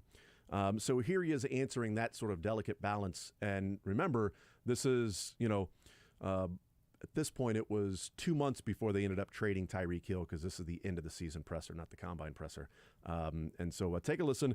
And Brett Veach answering the question about how to approach an offseason, wanting to win and maximize Patrick Mahomes, but not wanting to destroy your cap. And how do you do that? I think when you have a player as talented as Pat, I think your window's always open. And I think that if you provide him with talent, and there's different ways to do that. I think we were really into a bind after last season with coming into an off season knowing we're not going to have 2 tackles, and how are we going to figure this out? And we're able to work through things. The cap will grow at different rates, and it put every team in a bind with the pandemic and having a lesser cap, and I think it'll be at 208, but there'll be some growth there. There's always restructurings of contracts. There's always re-signings. There's always ways to move money, but you got to be smart about that, because I think we're seeing teams now that they're hitting the end of a long year of pushing money, and then finally it hits you. And I think that we'll always be cognizant of that, and Clark is on top of that, and that's why Clark is great to work with. We have great cap people here, but Clark, I've said before, could be one of the best cap guys in the NFL. So I think we always have that thought process of never putting ourselves in a bind 4, 5, 6 years down the road. But we try to blend that with aggressiveness, just because, when you start thinking in terms of, playing, nothing's ever guaranteed, and injuries are part of the game. Players can get hurt. Other players can get hurt. You can have, a player hurt this year or that year. And what we know is that we have, a great group of guys coming back. We have, the best quarterback in the game, and, we'll be aggressive as we can. I think we'll also be cognizant of, the long-term effects of things, and we'll look at other teams and where they are now as a good guide for, what could happen if you get careless and operate in that fashion. But so it's kind of blending that, being responsible in the long term, but also not taking anything for granted. When you have a good young player like that, 5 years, you never know where these players will be and how healthy they'll be. And, he's here, he's the best, he's healthy. So, let's not lose sight of that too. It is a balance that has to be done. And it's a balance this offseason that has to be done too. I mean, they aced last year's offseason, but it doesn't mean that you go and get a free space this year, right? It doesn't mean that no matter what you do this year is fine because you aced last year. Because you might have been really good last year, but you can then go and cut into a lot of that equity you built up by making mistakes this year. 2 words that he used: responsible and careless. It's about being responsible, and you don't want to be careless, and looking at other teams and studying what they did and how they got in the situations they were in, and not wanting to go down that road. And that, to me, is part of the overall cap situation of having the long-term view, but also how it affected Tyreek Hill in that, yeah, we'll fit Tyreek Hill at this number, because at that time you'll fit Tyreek Hill at that number, because nobody was talking about Tyreek Hill not being on the Chiefs. Until it got to a number that would be irresponsible and careless, to where you're in a bind 3 or 4 years down the road, and you would then be compared to some of these other teams that they are trying to avoid being.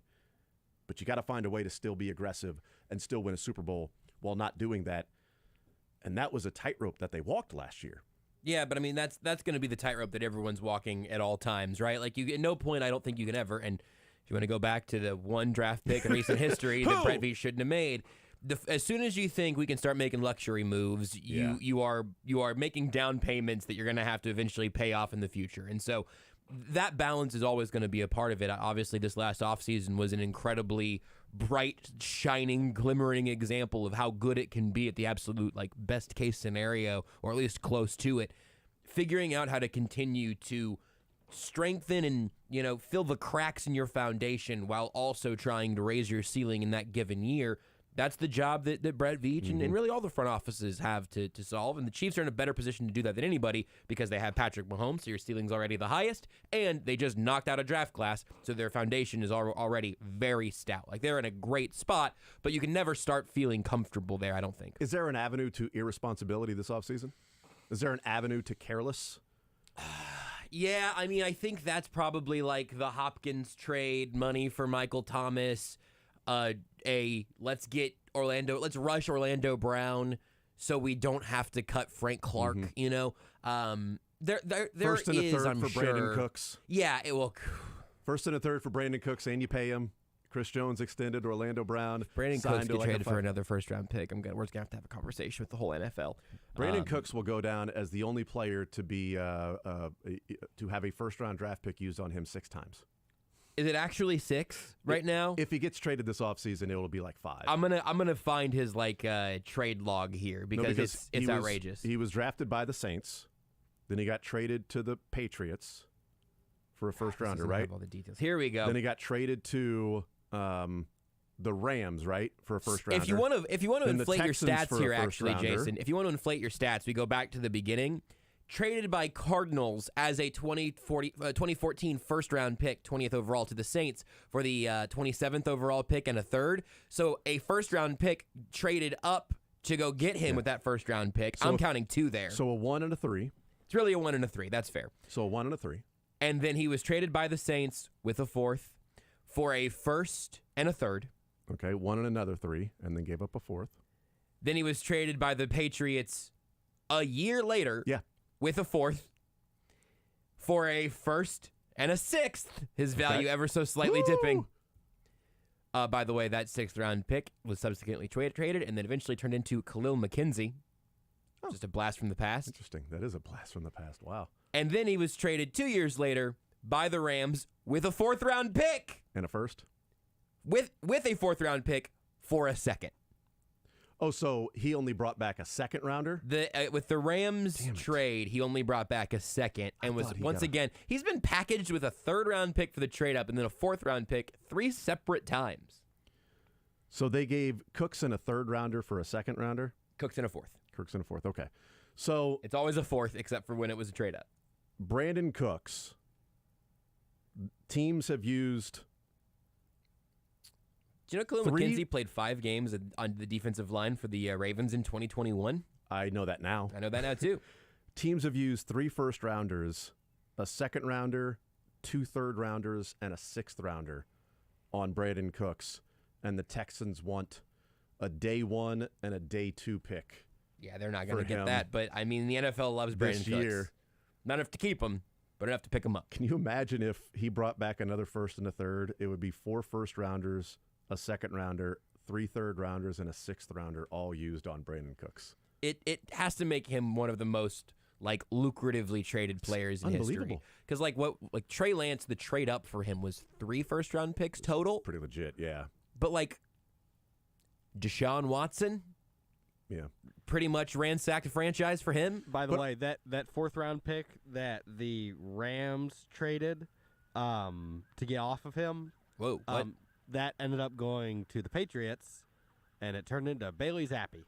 Oh, how about that, Look at that. There's some great names here. Well, the Rams should have just drafted Bailey Zappi. They can take over for, Matt Stafford. The Rams did draft Van Jefferson with that pick the second they got, so... There you go. We're working on it. Not too bad. It's not exactly the trade Stephon Diggs, get a 1st-rounder and use that on Justin Jefferson. No, not Trading quite. Brandon Cooks and using a 2nd-rounder on Van Jefferson. Not quite. Not really the same thing, but, you're cheaper. Van Jefferson is cheaper, but, yeah, that would be careless and irresponsible. If they went that route and just said, hey, you know what, we traded Tyreek Hill. We've given ourselves a lot of wiggle room. We got cap space. The cap's going to balloon in a couple of years. We can kick the can down the road. Let's go get Marcus Davenport, Michael Thomas. We'll trade for Brandon Cooks. We're going to extend Chris Jones and Orlando Brown. Let's go ahead and take care of L'Jarius Sneed as well, which isn't going to save any cap room this year by signing L'Jarius Sneed to a long-term deal. And then you look at it and go, 2025, hey, Brett, remember we were talking about all that flexibility? Obviously that's not going to be the case. Mm-hmm. But they wanted to trade for A.J. Brown. A.J. Brown is not Brandon Cooks. But they wanted to trade for A.J. Brown. I believe this offseason the Chiefs will go out and get a wide receiver that they feel like is close to a number one. And whether that's Michael Thomas. Does that mean clearing Juju? I mean, if Juju is your bar for a number 1.5 receiver, a 1.5? I'd say Juju's a great number 2 and kind of an underwhelming 1. Above Juju. Okay, so Juju's your bar to clear. Yeah. I think that's interesting. Clearing Juju. And if that's 1 year, $11 million for Michael Thomas, is it, going out and getting somebody else? Is it a trade? I don't know. But I think they're clearly interested in doing that and want to bring that in. But you've got a lot of different decisions that are going to be made. We'll take a timeout. We'll come back, wrap up this hour. Mick Shaffer will join us in the noon hour. More Zone next. You're in the zone with Jason Anderson on Sports Radio 810 WHB.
The Zone with Jason Anderson. Rest your mind, enjoy some time with the family, get that groin ready to go. Weekdays from 10 to 2 on Sports Radio 810 WHB. All right, we'll hang out with Mick Shaffer in the next hour. We'll play some sports or leisure coming up at 1 o'clock, presented by Johnny's Tavern. We'll get back into a little bit of the players' survey, the NFLPA survey. Got some other thoughts on that. Also hearing Garrett Dieter and Anthony Sherman weigh in on that last night and again this morning on the Border Patrol in discussing some of those things. Some interesting comments from them as it relates. And then even looking around at some of the other teams that are brought up and some of the issues that are there with some of the other organizations. Also, continue talking some college basketball with Mizzou and K-State and KU all winning last night. Even though KU did not play, they still won. TCU getting that win against Texas means that it doesn't matter for the Big 12. Against Texas this weekend for KU, already the outright Big 12 winners. So there you go. TCU, Jamie Dixon, helping out Bill Self. Choice for lawyers.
The Zone with Jason Anderson. I'm good at enjoying myself. Weekdays from 10 to 2 on Sports Radio 810 WHB.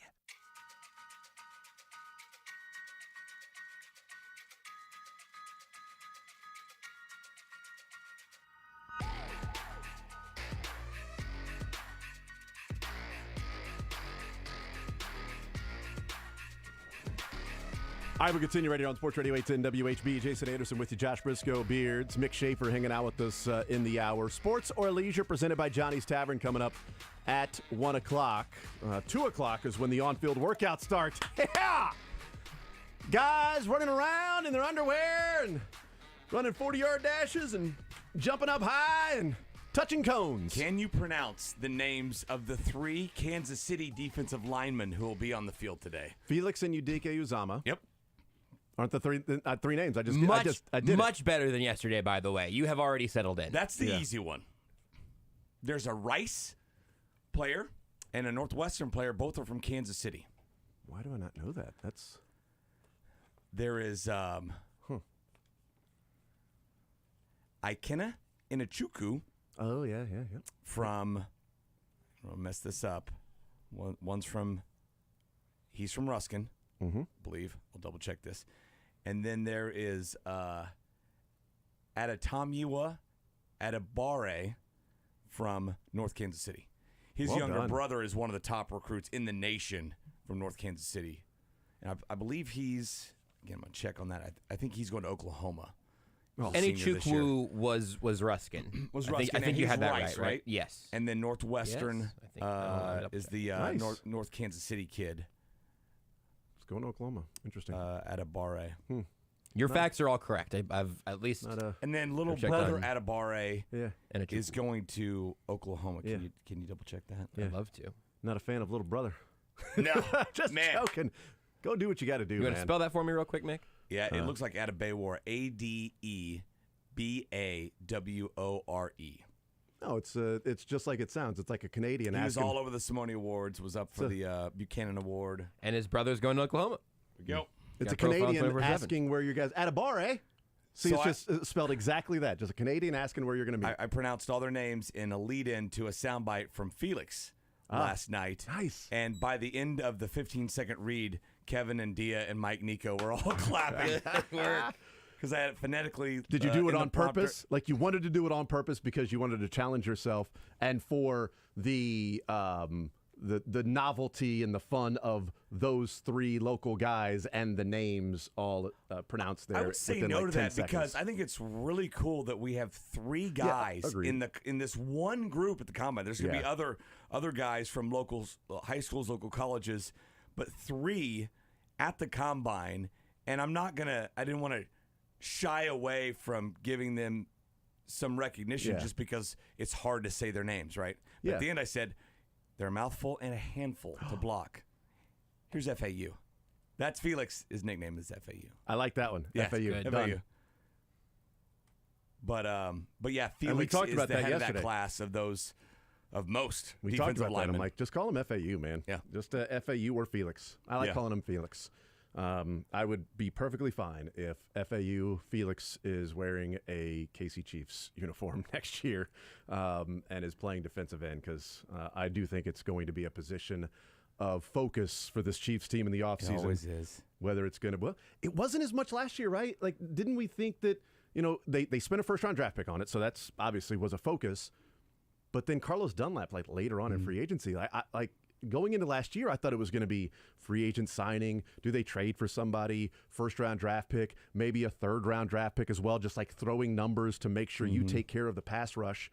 And they really didn't. It was you exchange Melvin Ingram for Carlos Dunlap, and then keeping you bring Frank in Karlaftis. Clark around was like up in the air for a while. Yeah. So I mean, because they definitely could have just cut him and moved on. So, but that to me was almost like depth filler. You're keeping Frank Clark. Okay, well I hope you don't plan on him starting. Oh yeah, no, because if you do, oh wait, he did start. But at least he played better this year. Now the question is, do they go into next year? He's got that postseason mic drop. He can always. You know what? Playoff Frank, man. He can always execute, right? Playoff Frank. Playoff Frank. Now you figure out what you're going to do with him in this offseason. Yeah, and the Chiefs haven't met, at least as of yesterday, they hadn't met with Anyudike Uzama yet, but he said he thought they were going to have some sort of informal meeting or whatever. And they've met with a couple of guys already. There was it Jesse Newell that has the tweet out of one of the defensive ends that had already met with the Chiefs, and then in that meeting told Andy Reid how great of a coach he is, and then said, well, look, it was something along... Nolan Smith from Georgia, by the way. Nolan Smith from Georgia. I thought it was Georgia. But he said something along the lines of, well, when greatness is there, you got to acknowledge it. You know, like, how about drafting me in the first Well round? done, son. Nice job. Andy, I just want to say, like, congratulations. And it is an honor to be in the presence of one of the greatest coaches that has ever lived. So... Also, Darius Hall out of Auburn. Both Jesse tweeted out quotes from both of those guys, both talking about just like loving their time with Andy Reid. So they may have shared some overlap there. At the Super Bowl, we did not get a chance to talk to Jalen Hyatt, but our sister station in Wichita got a chance to talk to Jalen Hyatt, Tennessee wide receiver, and talk to him about, you know, if you're like a late first-round draft pick, I know there's a team that might be looking at wide receiver. And I was watching the interview, and his eyes just lit up. He's like, well, you know, it doesn't matter where you go, but playing with Patrick Mahomes, that offense gotta be the would be team, right? Would be pretty awesome. But you know what? I just want to play NFL football, and I don't have a preference right now where I'm going. But if you say just that team, like, yeah, that would be pretty awesome to play with Patrick Mahomes. They can say whatever they want, but you almost see the reaction of like, God, what would it be like to be a rookie playing with him? For almost any position, offensively and defensively, it's got to be the it team. It's got to be the biggest draw. You would have to want to play for them more than anybody, aside from any sort of maybe childhood fandom teams you might have. Right. But I mean, even defensively, like, okay, you know, we're going to be able to rush the passer most of the time because we're going to be playing from ahead. Right? Same with guys in the secondary and, you know, making teams one-dimensional. Maybe offensive line, because I know offensive linemen love to run block. Right? That's not ideal, but you get to be best friends with Patrick Mahomes. So that's not bad. Perk too. We had Jeff Brom on after the first round last year, the head coach of Purdue, when they drafted George Karlaftis, because he was there with Karlaftis as the whole thing was going down. And the way he was telling the story was after Karlaftis got to like the mid-20s, he said there was a specific conversation of 30 Chiefs. If we can, because they had met with the Chiefs. The Chiefs had done. Brom said the Chiefs had done the most due diligence on Karlaftis, the more interviews, the tape, the being on campus than any other team. And they're like, dude, you can go to the Chiefs. And they were hoping their phone wouldn't ring at pick like 26, 27, 28. Not typically what you want to do. You want to get that call to make sure you're drafted. And they were waiting and hoping, and they're like, the Chiefs. And then the Chiefs called, and it was a huge celebration. And they saw that they showed that video of Karlaftis and his girlfriend talking. He's like, I'm going to the Chiefs. Like, I'm getting to play with Frank Clark and Chris Jones. I'm not going to be double teamed like I was at Purdue. Like, and to hear that behind the scenes, like once he got past like 22 or 23, they were like 30. We want to go number 30 to the Chiefs. That's where we want to play. We want to play in Kansas City. And then Sky Moore gets drafted and says, well, this time next year, I'm going to be a Super Bowl champion. We're going to win the Super Bowl. And then He said that? Yeah. Huh. And then Pacheco said, I'm going to take a grown man's job. Some fun conversations with the Everything rookies. rang true. Yeah. But Sky Moore, like next year, well, I'm going to be a Super Bowl champion at this time. Scoring a touchdown in the Super Bowl. Next year at this time, the only touchdown I'm going to have in the season is going to be in the Super Bowl. Can I say something? Let's see. Next year at this time, what should I? What are you going to? Well, I thought you were asking like for permission to say something. I was like, Mick, it's a radio show. Nah, I don't permission have to speak freely. You want to speak something into existence. Yeah, is what you're trying to do. You're trying to manifest something. Well, what in your life would you like to see this go time better? next year, I'm going to be so mad at all the taxes they took out from my lottery winnings. I like that one. That was great. Beards, will you mark that? Hey, whoa, Beards looks different. No beards, in fact. Hey, Beardsless, will you mark that? Pitchers and catchers reported, so he's almost all hairless. New cut. So, yeah. All right, can we talk, Drake? Do you have his Beards' Beards also wasn't wearing his hat when I looked back a second ago, so I got like full Beards bangs, and now Drake's back there. A month ago, baseball shaven. A month ago, you could have looked back and said, "Beards, would you please mark that?" Yeah, and it would have been fine. Would have been Beards, but pitchers and catchers reported, so he shaves. So I don't need to know where Beards is beardless, and I don't want to. That's fine. But I do want to know about like the absolute like Queer Eye overhaul that you've gotten. I mean, again, a month ago, you were a grizzly bear, and now we've got clean shaven Drake. We got a little high and tight going on up top. I mean, haircut. There's a new man. Well, when you got the beard, you don't notice you need a haircut quite as badly. And so when the beard came off, I realized, well, I need a trim. I'm kind of trying to refuse to learn that lesson. My hope is that I don't have to get a haircut until shortly before the wedding, and then I can just kind of wait it out that long. Your wedding? My wedding. Just any wedding. Shortly before Well, the my wedding. friend's also getting married like a month before. We should have planned it better. We didn't. I know. Taking your shine away. Josh is in the wedding season age. Yeah. I've been wedding attending for a couple of years last time now. to a wedding. I mean, it's been a while. You know what I'm about to enter into is friends' kids' wedding season age. Wow. I'm a few years from that. Friends, kids, graduation parties. Oh, we're in that. That's era. true. You with your My your own kids child done it, being yeah. in college, that makes total sense. We're not there We yet. got ways to go. Yeah, I'm fine, but we are past the wedding season of the friends, and I'm perfectly fine with that. I like weddings. Until Everything's paid this for. summer. Speaking of, I I got a text RSVP'd from Renee, and I know Mick's RSVP'd. I mean, it was exhausting. Don't know It about took, anybody like, else in the studio. 10 minutes. I had a bead of sweat coming down my forehead. Do you understand how busy I am from 2 until the rest of the day? Yeah. How busy are I'm you, though? busy. Yeah. I get home and I've got like stuff to do. Not a lot of people who haven't RSVP'd yet, but Anderson and the deadline family is passed. Has it already passed? It was like Valentine's Day. Yeah, I was on the invite, when that was. In my defense, he might not go. In his defense, he might not go. In my Which is defense, fine. that's my wife's fault. Yeah. I would take full She dropped responsibility the ball. for my wife not getting on that sooner. That's what she said. Yeah, that might be what she said. Beards, you mark that one also? Yeah, the Beards is back. wedding invites and RSVPs and presents, I typically leave that to her because she's very good at that.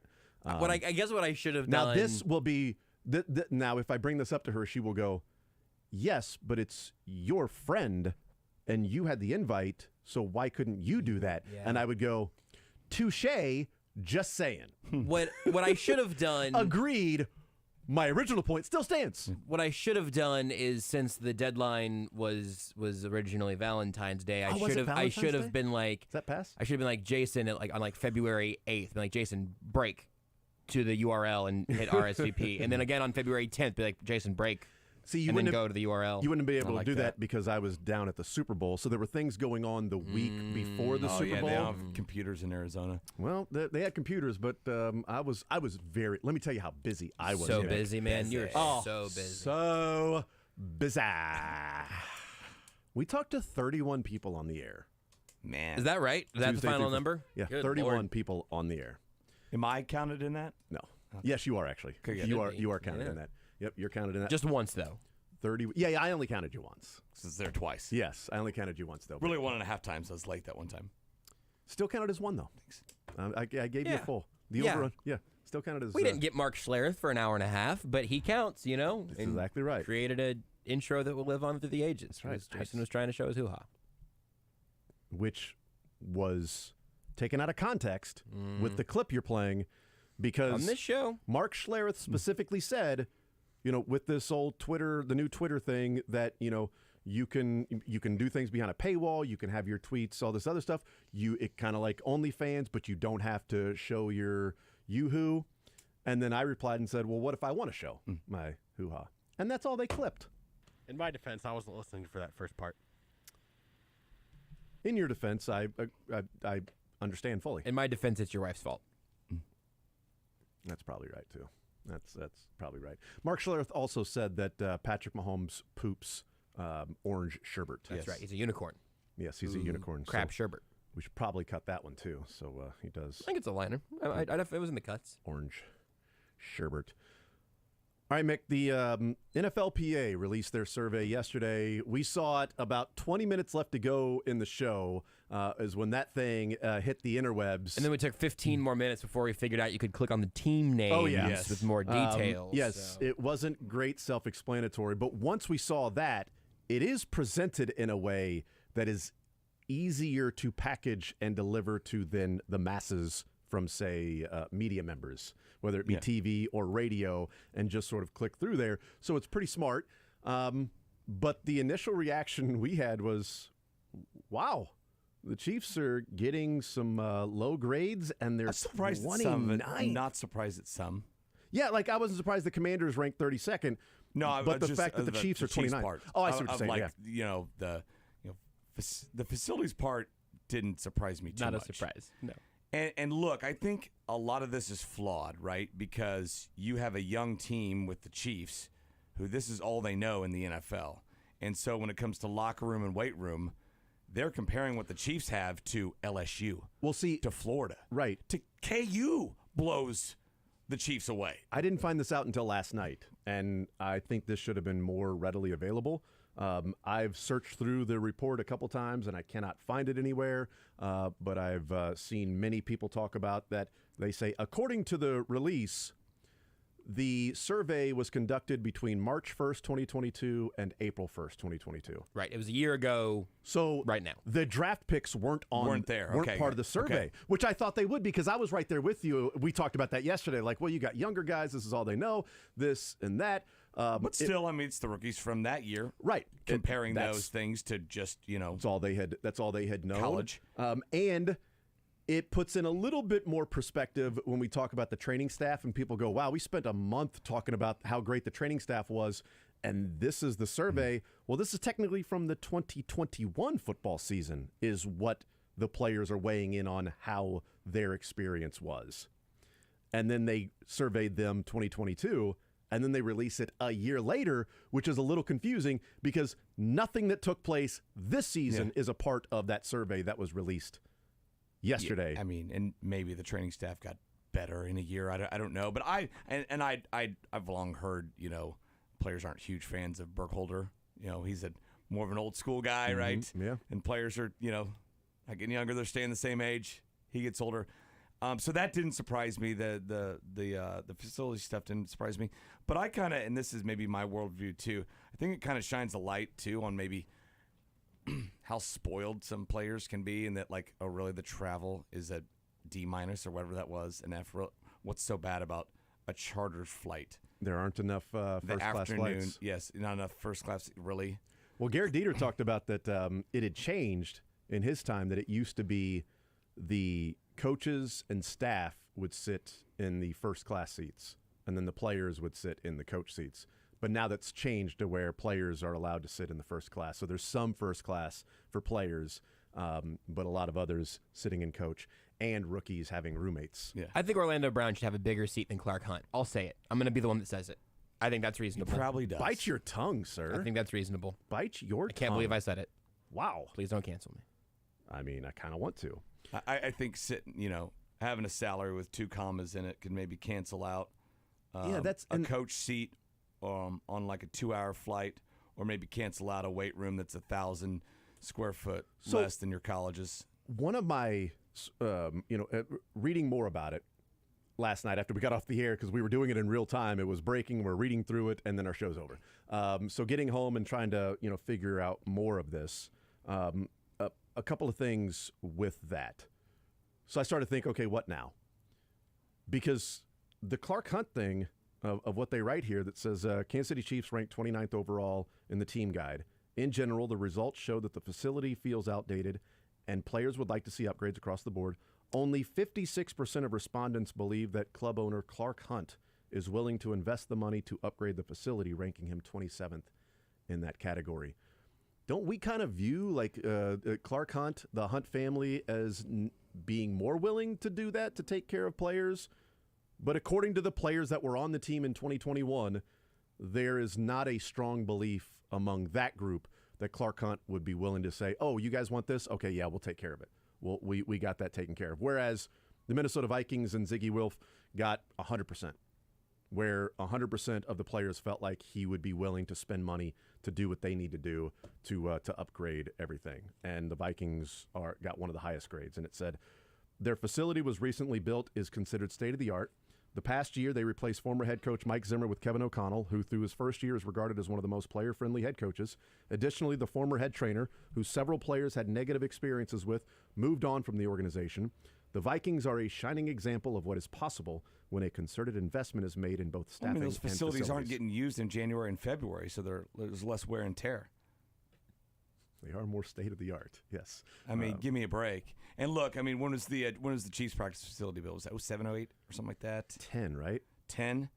So I go back to the colleges. Probably every major college these guys are coming out of it have had huge facilities upgrades since 2010. Also, like you're downgrading from a Power 5 college to the Chiefs facility in locker room. Absolutely. There's no getting around that. The Chiefs locker room reminds me of Mill Valley's locker room, which is a state-of-the-art high school locker room. But it's just never something they've invested a ton of stuff in. I mean, KU's got disco balls. I mean, and they're adding to it. The renderings for KU, it's like it's a nightclub. Again, it makes the Chiefs locker room kind of look high schoolish. They spent all the money to renovate the Arrowhead locker room, which is interesting because they spend 10 dates a year. Well, more than that now. So a couple of preseason, 8 regular season. There's 10, 11, 12. So 12 to 13 dates a year there, whereas they spend 6 days a week in the practice facility locker room. Like, that's surprising when they would do all and invest all that money in the Arrowhead locker room, but where they spend most of their time, it's like the players going, there's not enough room. We would like more than just a bench to sit on. Can we actually have chairs that we can relax a little bit after working Royals out? Clubhouse blows the Chiefs locker room. But like, think about that. You go through practice, you work out, you're doing all those things as a football player, and you go to your locker room to rest and you sit on a bench. What I said yesterday, you're shoulder to shoulder with like a stool. Yeah. But again, yeah, brand new state of the art locker room, 10% pay cuts, guys. Agreed. What are you going for? Oh, absolutely. And this to me, like the difference between why does that have to be the choice though? Like Clark Hunt is made of money. Like that man is a money tree. No, at some point the money Why runs not say out. Clark Hunt make 10% At some point, less? maybe stop defending every spoiled brat 23-year-old football player why making why $5 defend million. every billionaire? Because he's paying hundreds of people, and thousands of people, making so much money doing it. Congratulations, that's his job. That's his risk he's taking. That is his deal. And they reviewed him poorly for that. So you have not invested the way that other owners have. That feels reasonable. I think the upgrades are reasonable to be made to be able to be on par with some of the other organizations. I think Clark Hunt makes enough money to where he can do that. The difference is in college, one, they weren't paying players on the books. And it was an arms race to recruit players. Yeah. And so there's less recruiting at the NFL level. The facilities was a big deal, whereas in the NFL, the recruiting is the money. Right. It's like, okay, well, yeah, our locker room isn't the best, but we're giving you $250,000 more than that team is. It's a salary cap sport. Yeah, So that's why we haven't seen a bunch of guys just not come to the Chiefs based off of a bad reputation. Yeah, absolutely. But the players reviewed their teams. I don't know why that it comes with a sense of entitlement. The stuff about like the training staff feeling discouraged from reporting their injuries, don't feel like they get the level of personal care that they should, fear retribution for speaking up for better care. You can't have that at the NFL level. Like that's a good thing to get out there if that's a real concern that players have. Well, let me hear the other side of it. Let me hear what the trainers are saying. I would love for training staffs to give reports on their players. Have you seen what's going on with the Ravens right now? This guy shows up 20% of the time to his workouts and bitches and complains all the time. Would love to know that. Yeah. They should feel free to go ahead and give a report out too.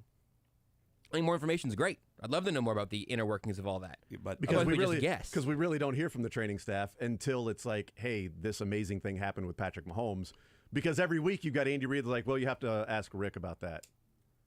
Who's never available. We never get to speak to. Yes. When would we ask him about the Chiefs want to make Rick Burkholder available? I'm happy to hear that press conference. We'll carry it live. And by the way, Clark Hunt, Brett Veach, they will be asked about this eventually. Next time Clark Hunt speaks and has a press conference, this will come up, and it will be, you graded 27th out of the NFL owners, according to your own players, willingness to spend some money on facilities and things like that. I would say it's probably an easy fix to have some daycare for the players during the day, where they're one of 11 teams that does not offer a daycare. I didn't see that part. They don't have daycare? They don't have a daycare.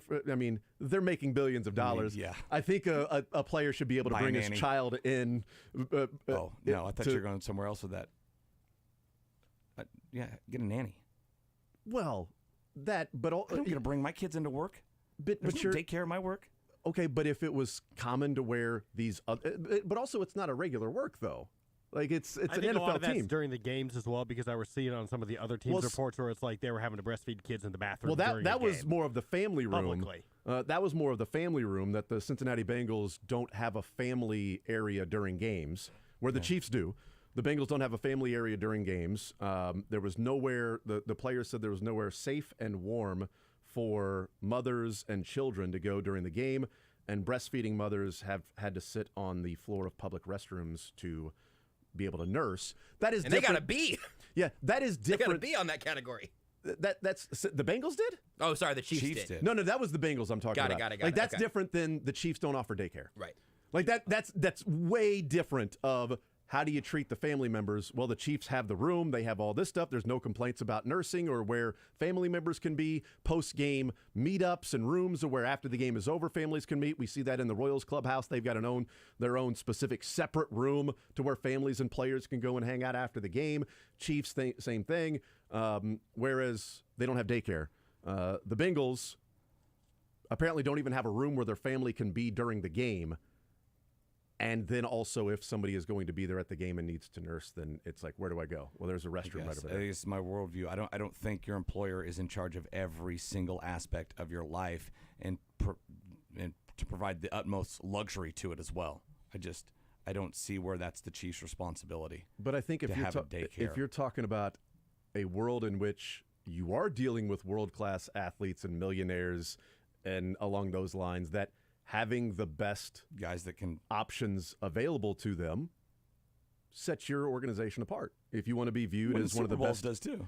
Absolutely, there's no doubt. It becomes the standard when the rest of the teams decide it's the standard, though, right? Again, to the Chiefs being one of 11 teams that don't offer daycare. I'm guessing we here and most people listening probably don't work at places that also provide daycare. But if 21 out of 32 TV and radio stations did and 11 didn't, why would that not be a fair understanding of where the standard is at? It doesn't make sense because to me. we're not talking about a random job. Like, this is an all-encompassing thing, a billion-dollar enterprise where all of these teams are worth billions of dollars individually. And there are a number of businesses that do offer daycare. Also, if you're going to a place to work out, you might actually have a daycare there that you go and work out. And then next they offer daycare. Then what's next? We get all stompy foot. Oh, there's no barber in here. We don't have any place to have our hair cut in this. Are we going to get mad about that? Lots of colleges have barbers on campus. So you are going to get mad about that? No, I'm gonna say that if 21 NFL teams have barbers and the Chiefs go to Clark Hunt and say, "Can we get a barber on site?" and they say no, they can say, "Hey, we're one of 11 teams that don't have that." Mm-hmm. Like, just seeing the standard raised for the employees here, I think is a totally reasonable thing. Again, Clark Hunt's not pitching pennies. The working standard of the I'm working conditions I'm not working of an NFL player. I'm not worried about a few $100,000 for Clark Hunt. I mean, we're talking about millions of dollars for Frank Clark right now.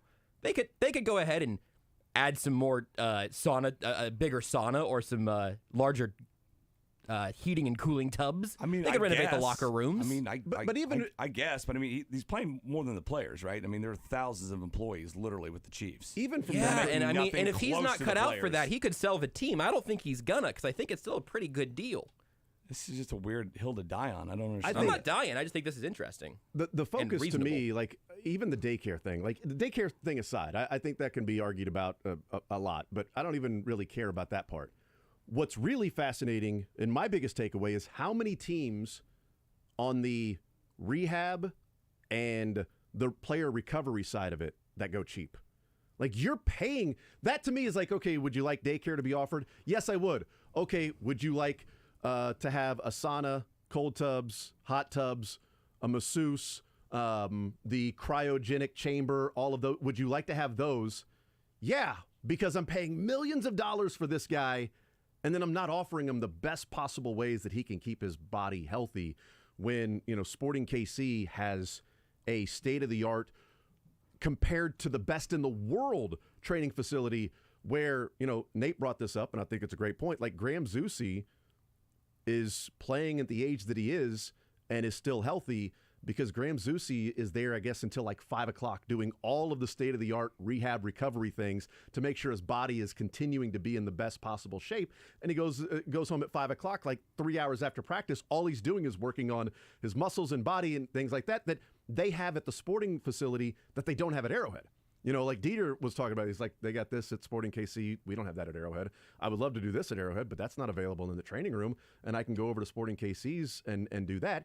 Also, difference being, Sporting KC is trying to recruit with the world to come to MLS when you've got Ronaldo and Messi and guys that are coming to MLS. When you've got Sporting Kansas City's name mentioned, a decent reason is because of the state-of-the-art training facility that they have where the Chiefs, their recruiting is here's the money we're going to pay you, and you're going to play in the NFL, and you're going to play for an opportunity to win a Super Bowl. So there is a different level there, but it's shocking to me the number of teams that skimp out on the health and recovery of players when you're investing all this money into the player to not have the state-of-the-art, up-to-date, everything they could possibly want when practice is over. Yeah, and look, Sporting has the best facilities in the country, right? And maybe in the world. MLS. And like the team from Barcelona came over here. Yeah. And they said this is comparable to all the best stuff we have in Europe. So, no, absolutely. And I have no idea what the Chiefs have. I'm sure they invest. They don't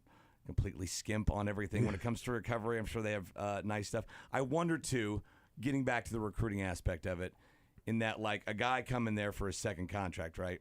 How much is he worried about that kind of stuff, the facilities, the cold tub, and how much is he worried about, like, oh, I need to make top 5 of my position, right? Or I want to be the highest paid at my position. Like, some of these things have to be like 5%.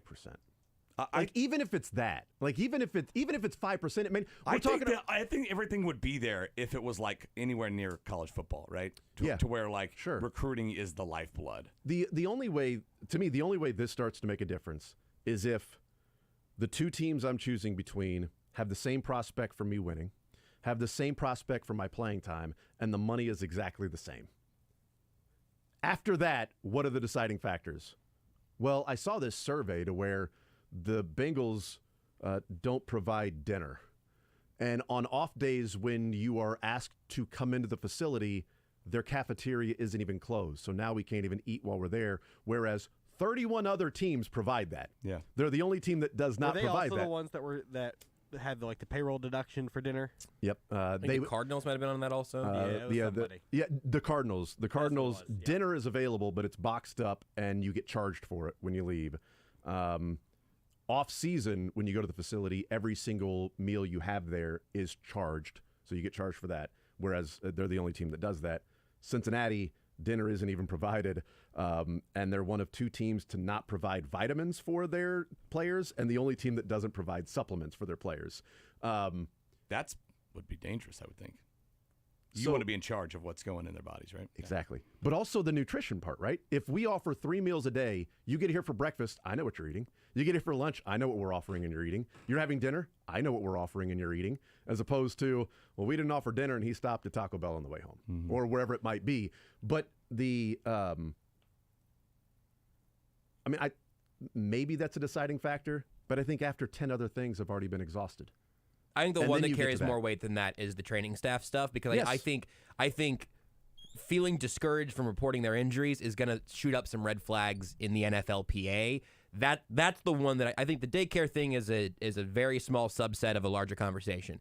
I think the training staff stuff is concerning and will have some repercussions. Agreed. Yeah, and that's where I've focused on is why, when I say skimp, I mean just in general the overall league, the number of teams that came up with training staff and training table and rehab type things, that a number of players that were like, yeah, we don't feel like we get adequate care. I don't know if you guys saw what's going on in Baltimore right now, but like we're 3 or 4 players deep, and they've moved on from their previous. I think it's their strength coach. They're tweeting about right now. Oh, that's right. Yeah, strength coach. But it is like there are Rashad Bateman's tweeting about it. There's a couple former players who have tweeted about it. DaCosta, right? And well, that's the GM. GM, yeah. But specifically, the DaCosta's said some stuff today at the combine that people have been receivers talking about. Yes, that too. That too. In addition to some guys tweeting about injuries. It's not even a nice bus. It's not even state-of-the-art the bus. receivers were actually complaining about said bus that Here's they the had deal. to ride To in. get a baseline on all this, you need to interview Ryan Fitzpatrick, who I believe has played for almost every single. He should be the consultant for right? this. He should be just interview him.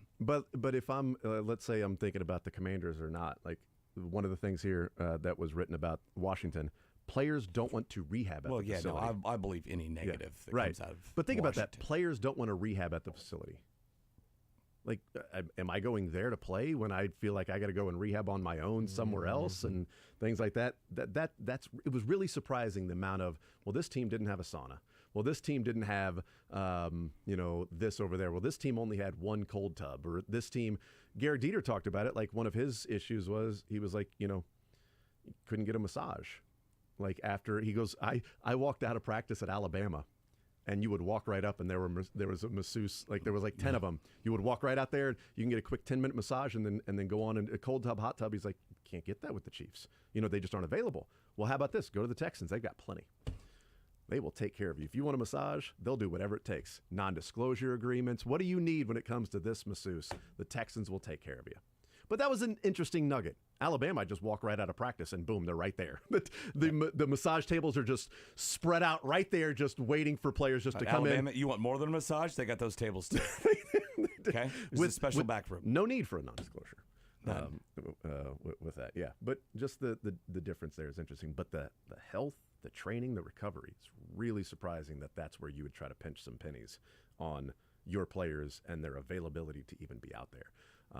Next year at this time survey, it's going to be fascinating to see what some of these teams do and what happens. They doing it again next year? They said they're going to do it every year to try to see like if there's upgrades and what the differences How many are. they interview from each team? Did they say 1,300 total? The average reporting back per team would be about 40. 40 players about an average. Yeah, it's a lot. You had to be on that team specifically, and it was only asked about that team. Like Tyrann Mathieu couldn't weigh in on the Texans. Right. And is there a chance that LaShawn McCoy went around and just started collecting all of the various slips and filled them all out himself? There's a chance of that. I'm willing to acknowledge there's a chance of that. We'll take a timeout. We'll come back. More so next. Want to see more of The Zone? Watch the show live on the Sports Radio 810 WHB Facebook, Twitter, YouTube, and Twitch.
The Zone with Jason Anderson. I felt like stuff exploded inside of me. Weekdays from 10 to 2 on Sports Radio 810 WHB.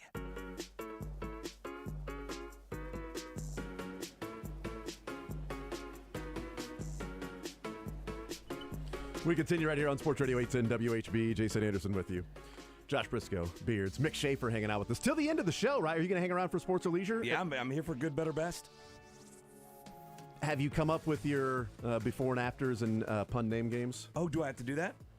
I think we should do. I could do it on the fly. We talked about it. I think what we should do is we should have maybe we call it like we call it trail mix. Okay, just came up with that, and that is the catch-all Mick Shaffer grab bag. Just be mixed bag. Mixed bag also works. Mixed bag. We'll come up with a pun for your name and then your category, so people can just call in and just ask Mick for a question. Mixtape. Ooh, mixtape is also good. Mixtape worm. Yeah, okay, let's do mixtape. Before and after. Mixtape worm. Travis Kelce ballerina with Saturday Night Live coming up. Stop giving them away, Jason. It's Thursday. Saturday night. Don't be giving away layup pun name games at 12:45 on a Thursday, man. Did you see them release the preview with Travis Kelce as Indiana Jones? I'm pumped. They went all out for that preview. This week is going to be good. My brother and I have started guessing skits and kind of what they're going to do. We were talking in the newsroom yesterday. Do you think Patrick Mahomes and/or Jason Kelce will make appearances? I think Jason will. I think Jason will. I think that's right. Does Kelce do a skit specifically with Heidi Gardner? Yes, absolutely. She's gonna have that, right? She's gonna have that written, right? She's gonna have that ready to go. And then I just wonder if we do see Mahomes, if he's just like some random guy in the audience, they sometimes ask questions. I was just wondering if or if he comes on, they do some sort of Kermit deal.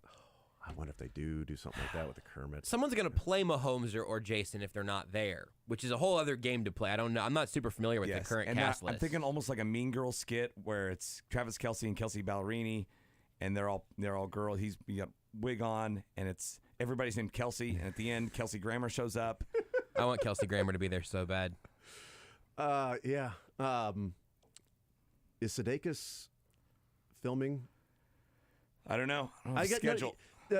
Season 3 is the final one, right? They don't have a season. They 4. haven't specifically said that yet. Yeah, and season 3 is coming out. It's in March coming out. It's coming out in 2 weeks. Yeah, so they're the not trailer's filming. out. So unless they're doing a season 4, I was just thinking if Sudeikis would make a cameo comeback because Kelsey is there and the Chiefs and all that. Seems like an okay bet. Yes, I mean they could get all the Kansas City stars. All right. Yeah, they can do all. Wriggle. They would all show up for this. Yeah. By the way, did you see that? Speaking of those guys with the big slick, that Heidi Gardner is now a host. Good. They invited really? her, so she's now officially part of the hosting of the Big Slick is Heidi Gardner, which is pretty awesome. Very cool. So how about that? I mean, just her star over the last 5 or 6 years, and she was in Hustle with Adam Sandler, which was really good in that movie. So yeah, pumped, excited. She's done the not that this compares to a movie, but she's thrown on the Plaza Lights. She's right. a couple of years ago. I think that was the first Thanksgiving. It was 2019. It was first Thanksgiving we were back because we tried to get her on the show. Oh, really? Didn't work out. but we tried. I'm like, let's get Heidi Gardner. She's doing the Plaza Lights. It'd be a reason to come on the ad. Didn't work out. What high school did she go to? Do you know? Probably a Shawnee Mission school. I mean, they all went to West or South, right? They all went to Shawnee Mission. I think she's on the Kansas about side. North Overland Park, right? That makes you just funny. Yeah, Heidi Gardner. She went to Scion. Oh, did she? She went to Scion. Yep. Okay. Go Storm. Why can't, there's some Scion people may have a connection. I mean, I didn't live right around the corner from her brother back in 2019 when I tried to have her on the show. I do now. You did? Oh, you do I now? do now. I can walk down the street. Hey, Ty, can I get Hyde? But I don't want to add. Like, I make a point to when we're around him to never bring her up. Yeah, because everybody else does. Everybody else does, right? Everybody's got to just go. I've thought, if I'm ever stuck in an elevator with Patrick Mahomes, I'm not going to talk football. But I'm like, ask what about else? Kids. Yeah, maybe, I guess. Something. I'll probably panic and just be like, oh, remember that one game? It's 4th and 9. Hiccups are back. Right. I don't want to speak out of turn, so I apologize beforehand. I'm going to beg for forgiveness rather than ask for permission. Boy, real quick temperature check. How worried are you guys? Because I'm about a 7.5. I'm 9. Beards? 13. Out of what? 100? I think we're good then. No. It all depends on the basis out of of 100. Out of 5. It goes out of 5. Spinal Tap goes to 11. So let's say no. We're basing this all on shot clock reviews, which we all know goes to 10. Cut out the nobody. But Chad's wife, they were at the national championship game, and they ended up sitting by Jamie Foxx, and he was like sitting right behind him, and she just had a conversation with him like during the game, and was just talking about life with him, right? Yeah. Not about like, oh, movie, remember to do this, remember to do that. And after the game was over, they exchanged numbers, and then like 2 days later, Jamie Foxx called her. No way. Yeah, and she wasn't able to answer it, but he left a voicemail. He's like, "Hey, it's Jamie here from the basketball. What a great game!"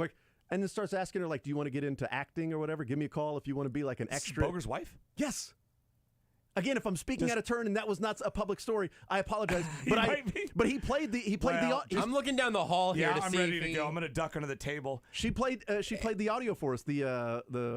Mick, and Beards didn't know this story, nor did we decide to tell it. And if you're going to drop the detail that actually she's on he's on her list, then You know, that I don't know. The list of celebrities if you run into, it's fine. It's Mick Shaffer that said that. I'm going to go sit with Beards. It's Mick Shaffer that said that. But it made me think of when you're talking about if you're going to be in an elevator with Patrick Mahomes. Store closing. He left. He's gone. That you're going to try to avoid talking about that. And Absolutely. that's all she just Hey, had a guys, conversation Beards, with. I'm in the control room now. Beards said it's time to break. No, there was another story. You know what? I'm gonna beg for forgiveness on this one too, instead of ask for permission. Was it Serenity Strip Club? Yeah. Hey, what does this button do? No, this is about. Follow the show on Twitter at J810Anderson, at JB Brisco, at Beards McFly, and at Sports Radio 810.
The Zone with Jason Anderson. Is this bad still on your side? We can just figure this out as we're here. You can text me your Learn Funniest Best. It's a little. Weekdays from 10 to 2 on Sports Radio 810 WHB. We're going to play some sports or leisure coming up in the next hour. Featuring the mixtape. That's I right. like that one still, I think. It's a mixed bag. That's what it's going to be. Just expect that. It'll certainly be up and down. Mixed bag of donuts.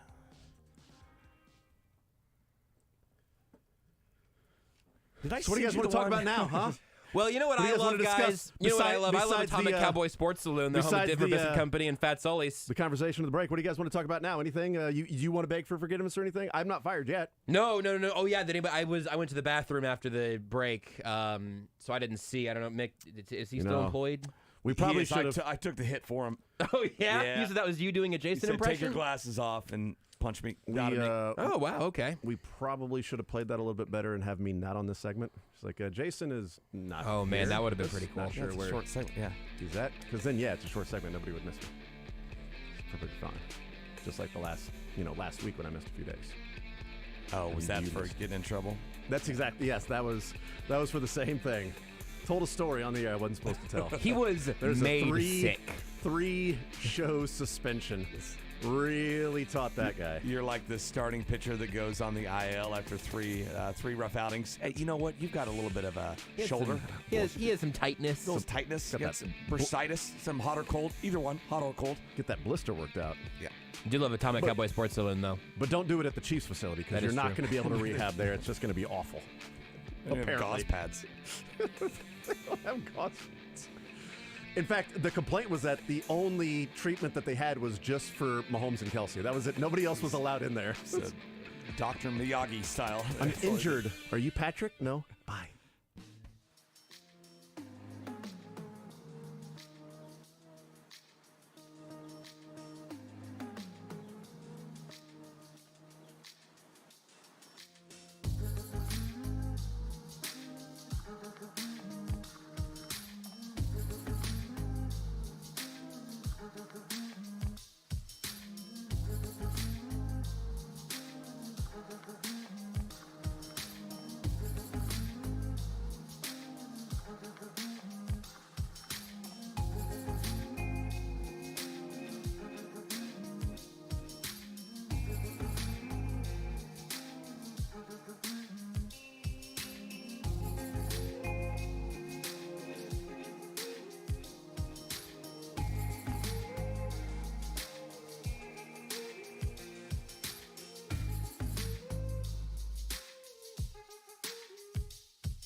You're into sports, but nothing wrong with a little leisure time.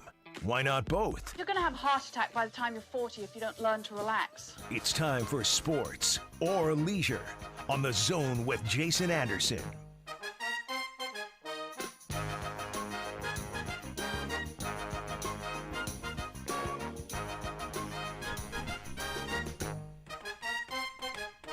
All right, time for a little sports or leisure presented by Johnny's Tavern. 913-381-810 is the phone number on this Thursday. 913-381-810, the phone number playing sports or leisure today.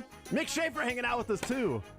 Now he's going to know what it's like to try to hang up on people, and when he calls it, everybody wins, and he's like, you know what, let me give a hint. Can we give Mick the phones? Can we let Mick hit the buttons today? I'll admit to some tough talk, right? To where like, oh, they shouldn't win. But the couple times I've been on in this hour, I'm like, you know what? Give it to Jeff. Yeah, let's make Mick earn it. Mick can decide when we actually hang up on somebody. The last time you were on, you said you're going to give no hints. You're like, there are no hints that I will give. And then, like, the first caller, you're like, well, think of this if you're going to be. I'm like, that was tough. You lasted 0 callers. You know, if I'm nothing but compassionate, right? I know, that's the thing. It's all about compassion and empathy. Yeah. You want people to win. Coming up an hour from now, defensive line and linebacker on-field workouts on NFL Network. Getting ready to go. Embargoed news stations, you cannot show any of those highlights until the coverage is over at 7 o'clock. Exclusive for and NFL anything Network. for every frame of video, you need to have NFL Network burned in on there as a courtesy. You have to burn it on there? It's it's burned in. Wow. Not literally, but when we're editing, we put the little courtesy bug at the top. Just like and send it off, and every time that video is used again, it's got the bug burned in there. It's like branding cattle. Same deal. Right on the computer.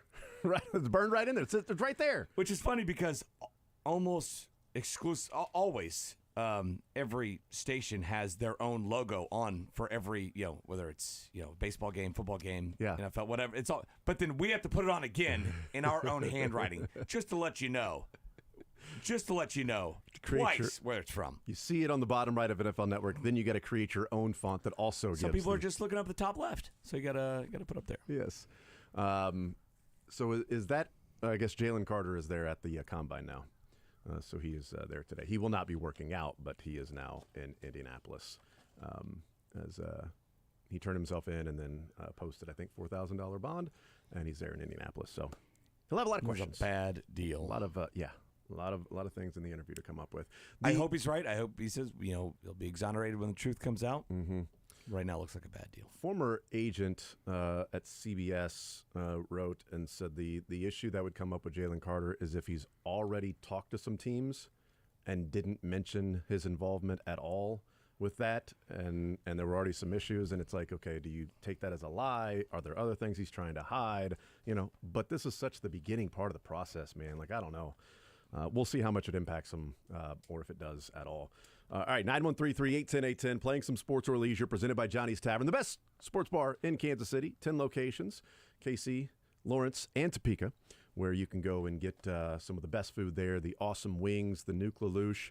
Do they have, like, nachos or something there? Oh, boy, if I could tell you about the Espinachos. Oh, it's especially nachos. This is crazy. I've been to Johnny's a good handful of times and haven't gotten the nachos any of the last several times because there are so many incredible options. I had recently been able to get the Espinachos a couple times in a row. Yeah. Expand your horizons at Johnny's, and you will never be disappointed. That's a good point. Saturday, me and the boys, the fellas, went to the golf show. The crew. After the golf show, we went to Johnny's. Nice. Watched the K-State game, which I was hoping was going to be the Oklahoma State game, but in fact it was the K-State game, as well as the KU game.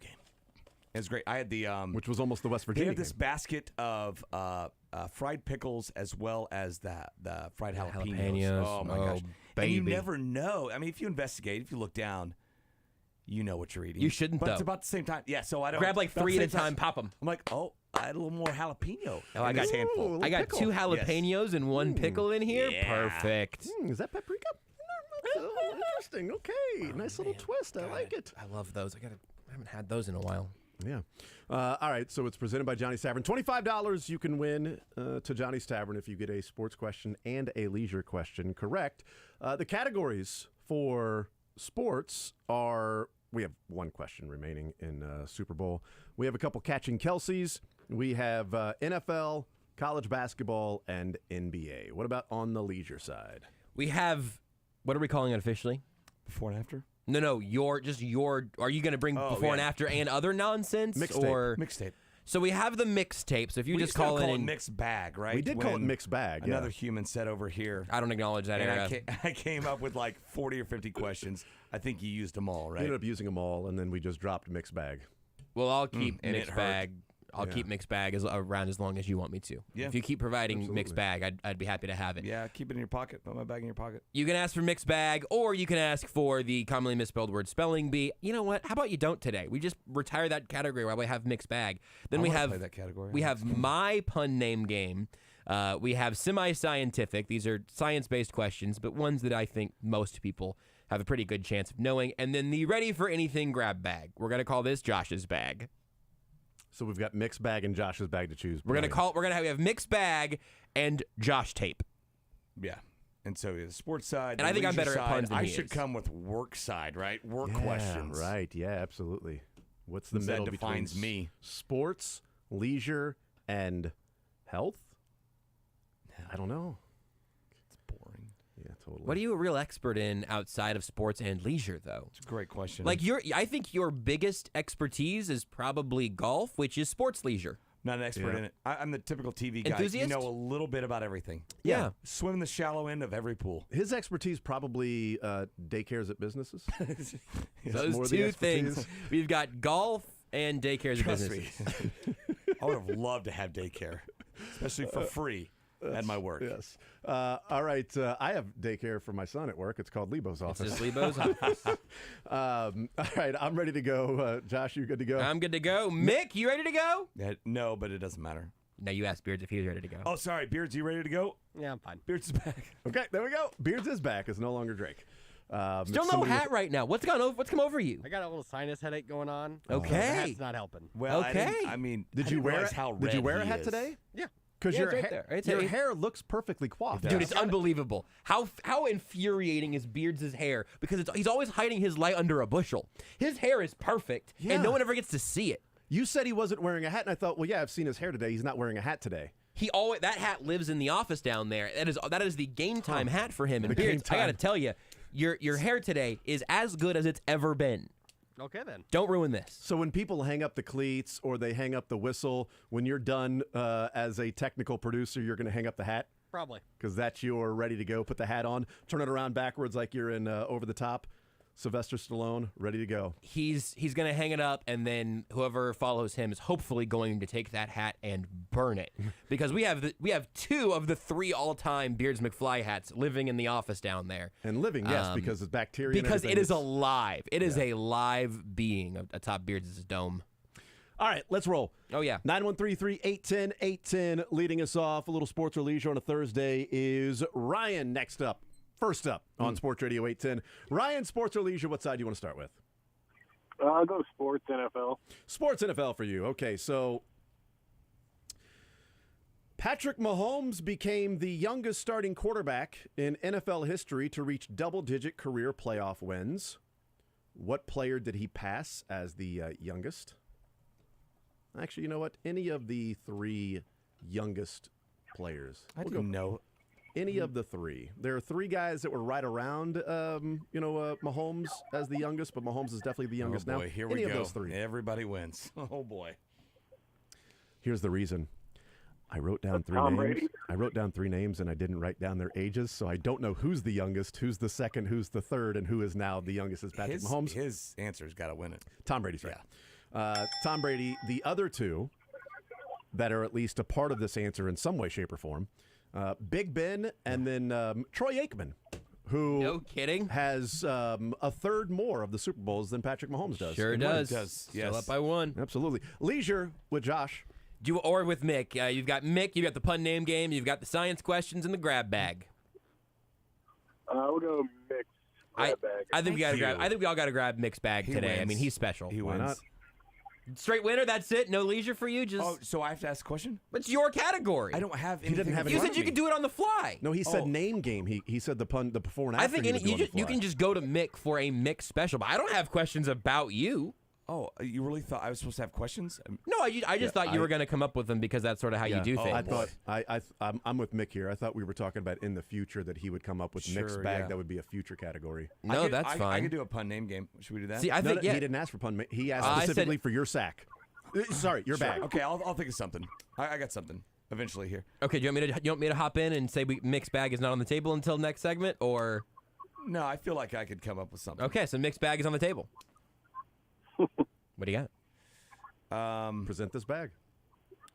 All right. There's a little piece of this state hidden inside of Missouri. There's a piece of this state to the east of Missouri. It borders 8 states. There's a piece of this state inside of Missouri. What is the state? Oh, I see. It's like an island. It's a little island. If you see the island map, of Missouri. it's in Missouri. Huh. And it may be down by the southeast corner. Oh, now you're giving hints there. Everybody wins. Well, I mean, this is a hard question. I want somebody else's bag. Yeah, give somebody else's bag. Okay, Mick can brainstorm, and I'll give you a special treat for my bag. Well, this one's going to be geographic also, so I'm not going to do that. Okay, which late 1970s film coined the tagline, "In space, no one can hear you scream"?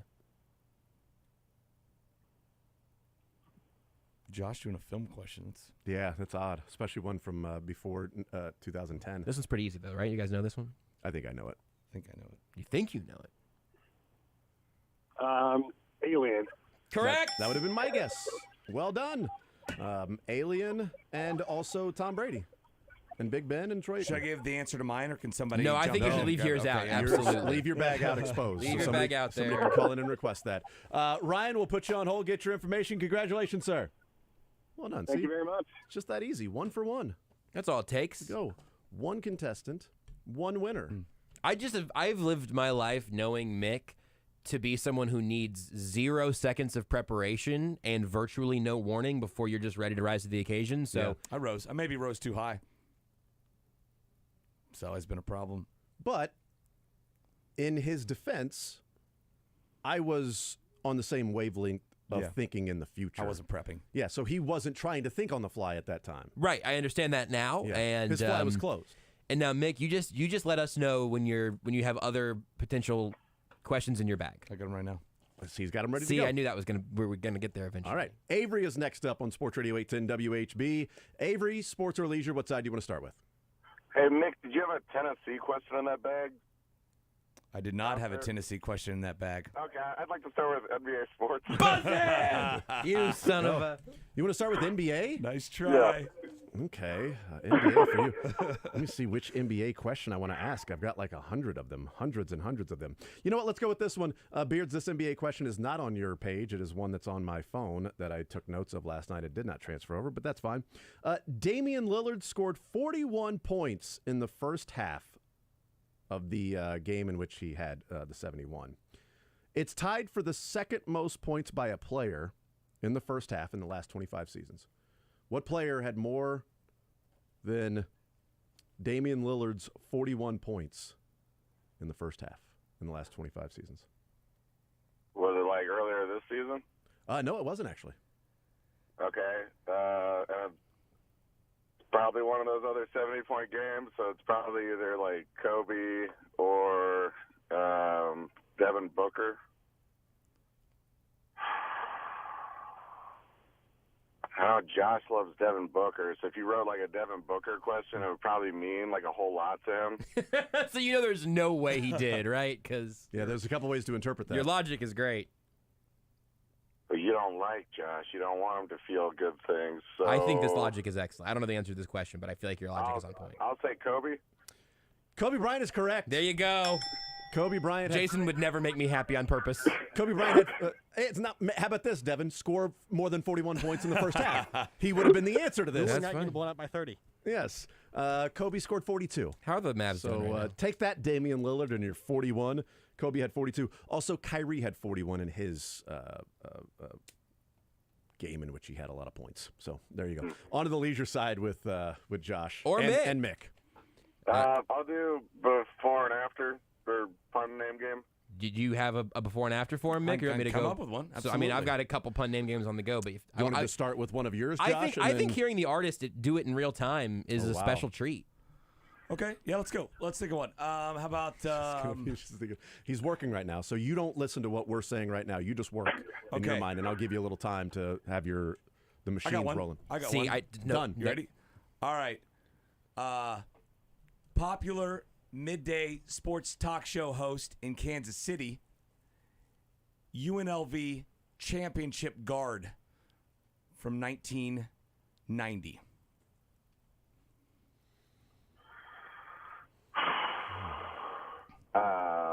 Might be looking at one of them right now. Wait. Oh, now I'm off. I was thinking like C. Bolt. He played with Greg Anthony. You know, I was born in 1986, Mick. I mean, I'm aware of that team. I know about Larry Johnson, like Grandmama. You've named like 3 of the 5 starters if you get to all of them. Yeah, but, you know, it's a lot to ask to go past the top 2 Sure. UNLV running rebels. Okay, let me see if I can give a hint here. You said popular host? Yeah, that's where I'm stuck on. I'm stuck at the beginning. One I might be looking at right now. Right. I can't believe you don't know this. My eyes are over here, Mick. How about this? Everybody wins.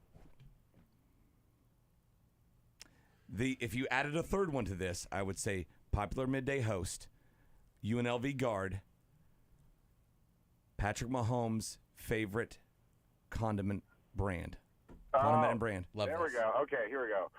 Jason Anderson Hunt's ketchup. Boom! Look at that. Boom! Look at that. Now we're cooking with ketchup. Nope. See, that's where I was thrown off. I was thinking Nathan Will Yes, yeah. Helmsley Johnson? Beards McFlynes 57. Helmsley? Yeah, I was like, Beard Stacy I was like, Beard Stacy Ogman. Josh Brisco. Larry Johnson. Go Mama. Go Mama. Coca-Cola?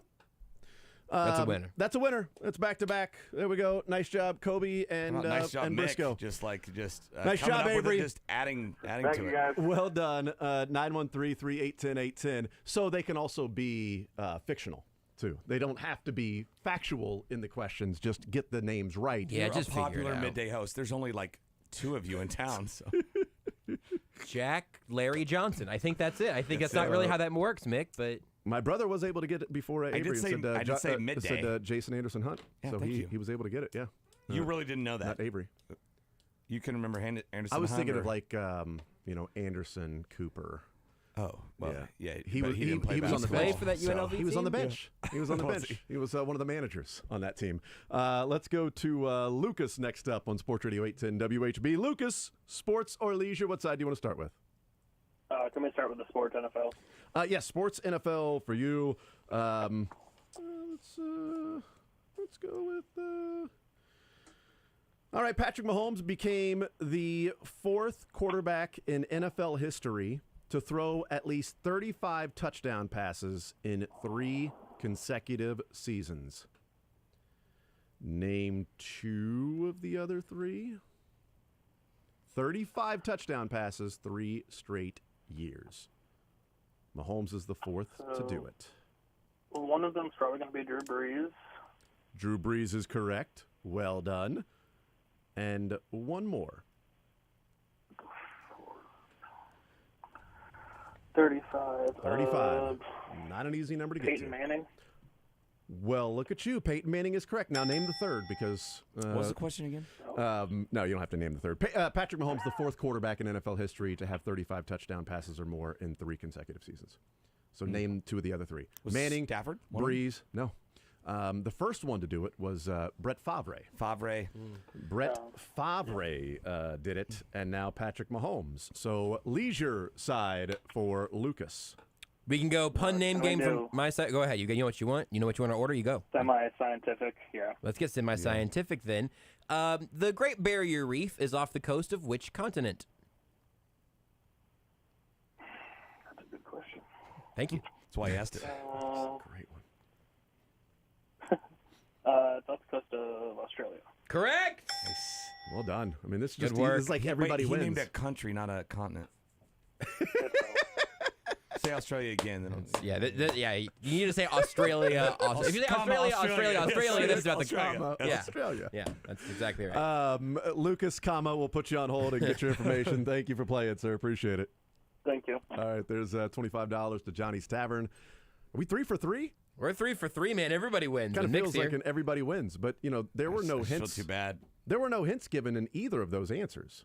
We did not give a hint on Peyton, Breeze, or Favre, and I did on the Anderson Hunts catch. No, but I'm saying on that particular winner. Yeah. That particular winner, he got Australia. I can't believe I thought so. There were no hints given in just specific. No, that was a legitimate win. Yes, He won a real ring. Yeah, I thought a piece of it. Yeah, when's my fraud gonna win a real ring? I thought the piece of a state inside Missouri was maybe more common knowledge. Maybe I'm just smarter You're than the very average. might just be very smart. You're very smart with You geography. know it though, right? Or do you? I think I know it, but I'm less confident than I should be. I think. Okay. Let's go to Charles next up on Sports Radio 810 WHB. Charles, sports or leisure? What side do you want to start with? Let's do leisure. Let's do that Missouri question. Oh, okay. Will you restate it again, Mick? Yeah, restate it. Oh yeah, there is a piece of this state inside of Missouri. It doesn't connect at all to its home state. It is based there. It belongs inside of Missouri because of the Mississippi River and the bend it takes. The bend might be named after this state. Also, Tennessee is not correct because that was not but yet guessed earlier. Right.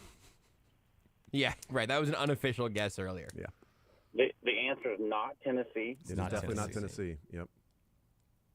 I believe this little area borders Tennessee too. I think it does. I think that's right.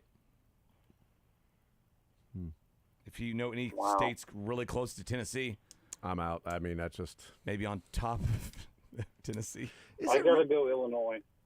No, dang it, it's not not Illinois. correct, Charles. Thank you for playing. Typically, if you would ask for the Missouri question, you would have known the answer. That was a little surprising there. I did not know that. I probably should have known that. Which part? The answer to this. Yeah. Yeah. Because when you I say wouldn't give any more hints personally. no, but I'm just saying I probably should have known that. It is inside of Missouri and it borders Tennessee. It does not border the rest of its state. It's the little nugget right here, right on this map I'm looking at. Look at that. It's part of the state that was like, I don't want to be associated with them. No. Like, no way. Is that Paducah right there?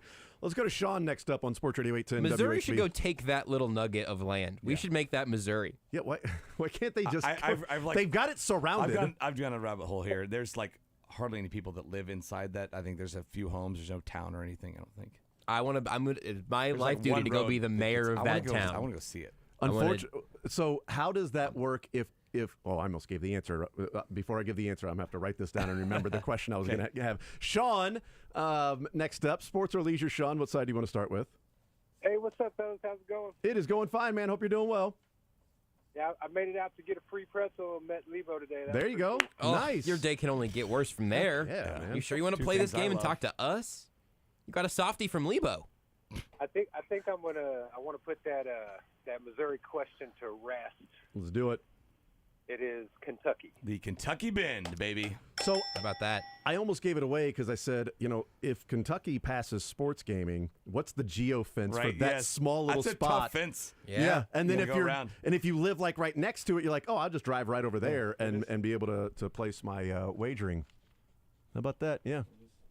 Yeah, that's the old river. It actually should belong. The old Kentucky Bend. It actually should belong to Tennessee more than Missouri, or rather Kentucky. But it doesn't really matter. Matters a lot. Onto the sports side. What category would you like? I just love learning new things. I did not know that, so that was pretty cool to find out. Found that out too. Absolutely machine. All right, I will do. Let's do NFL. I guess. All right, NFL for you. Do you know there's an Anderson County in Kentucky? That could have helped you with the midday host thingy. Yeah, people would know that. Brock Purdy is the first rookie quarterback to win their playoff debut since this still current quarterback. Rookie to make the playoffs, to start in the playoffs, and to win that playoff game. Brock Purdy did it, and it hasn't been done since this fella, who's still playing.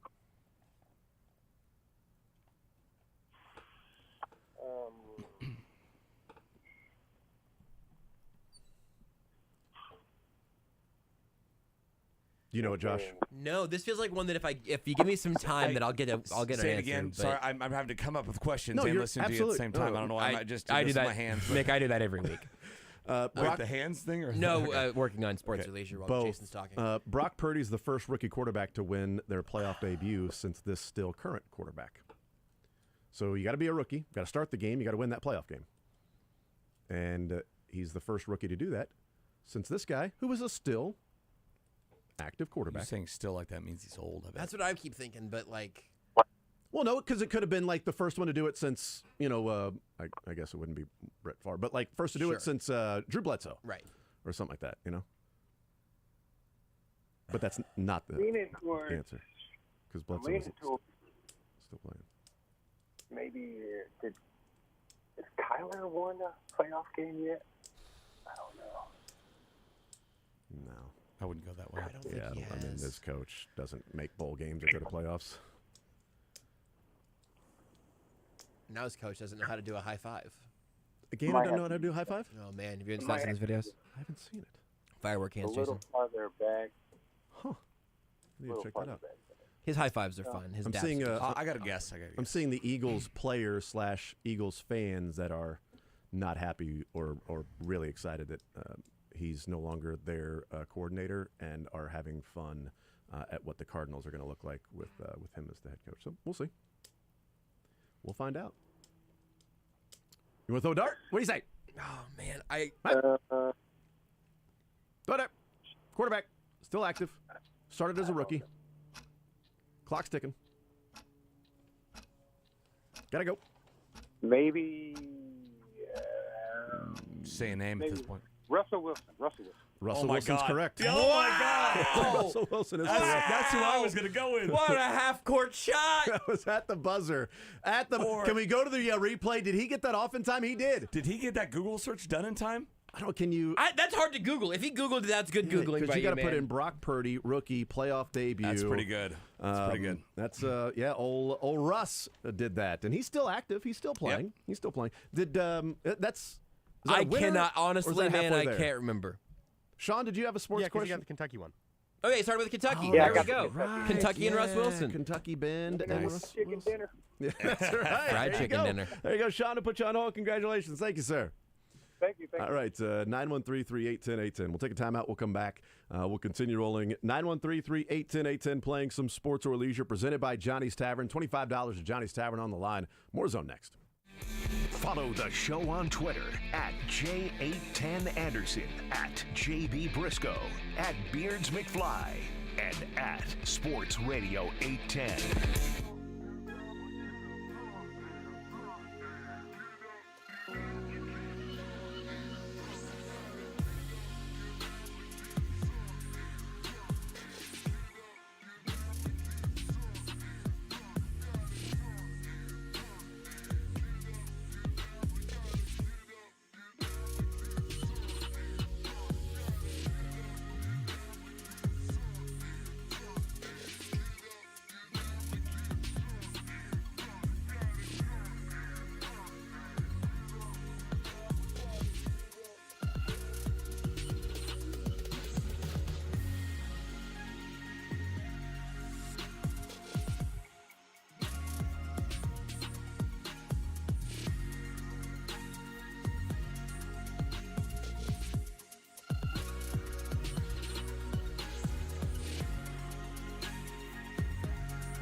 The Zone with Jason Anderson. All right, the categories out there. What are you thinking, sir?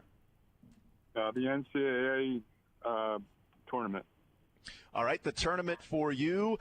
There are now 10 15 seeds to upset a 2 in the tournament. There are now 3 15 seeds to make the Sweet 16. We know St. Peter's. Who are the other 2?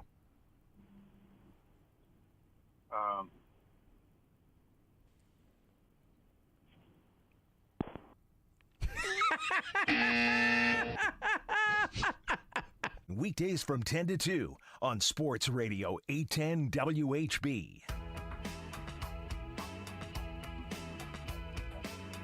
All right, 913-381-1010, playing a little sports or leisure presented by Johnny's Tavern. $25 at Johnny's Tavern on the line. Florida Gulf Coast was one of the others. Who was the second? I can't remember. What was the question? 3 15 seeds have made a Sweet 16. One was St. Peter's. I know Florida Gulf Coast did. Yeah. Was Oral Roberts the other one? I probably remembered it at one time. It was a while back. I recognize that cackle anywhere. Yeah. All right. Resetting the categories on the sports side. Super Bowl, Catching Kelsey, NFL, college basketball, and NBA. What about on the leisure side? We've got my pun name game, which is currently, and as it should be, getting outshined by the mixed bag that Mick has, which can also be like geography or whatever else he comes up with that he thinks is interesting. And then we have my semi-scientific questions, scientific-based, relatively common knowledge. And then the ready for anything grab bag. But if you're going to grab a bag, grab Mick's. Please. All right, let's head to the phone lines. And Matt next up on Sports Radio 810 WHB. Matt, what side would you like to start with, sir? Sports or leisure? We'll go leisure. Did you say there's a pun name game still? There is. Do you have a first? What do you first and last? Before and after? Before and after? I got one. Yeah. All right. You got to take Mick's here. They don't always have to be puns, so that's why I don't like to call them puns. Yeah. right? No, They I could get be it. whatever. I also don't love that I named it the pun name game, but we all make mistakes, and I've chosen not to fix it. I'll work on that. Well, one thing they say is when you make a mistake, make sure you double down and Make more don't mistakes. fix that at Yeah, all. Or even that's acknowledge that it's really been a shining light in my life. Yeah. Which has So been you perfect. You got a couple choices. All right. You ready?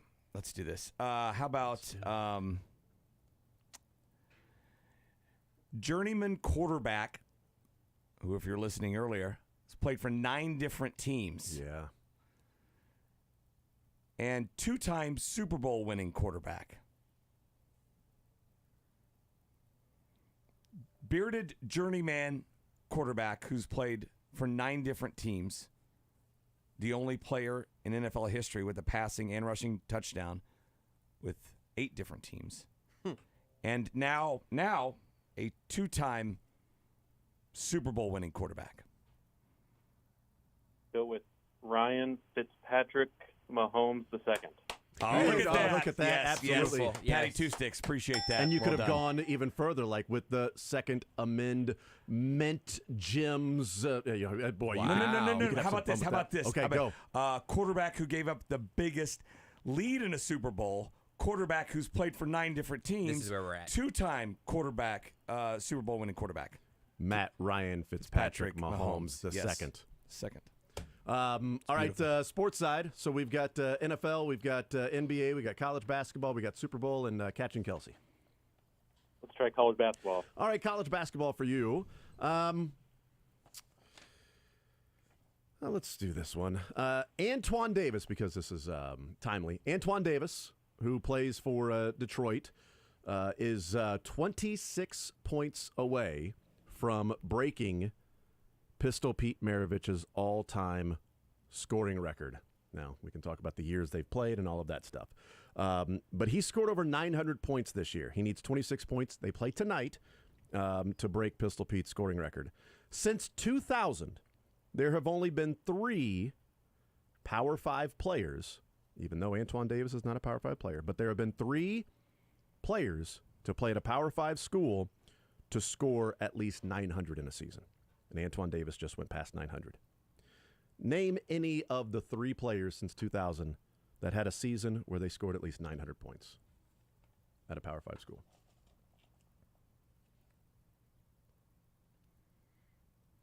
Power 5. Okay. The first couple that came to mind are not Power 5s. Yeah. I was thinking Jimmer. Yep. I was thinking Jimmer.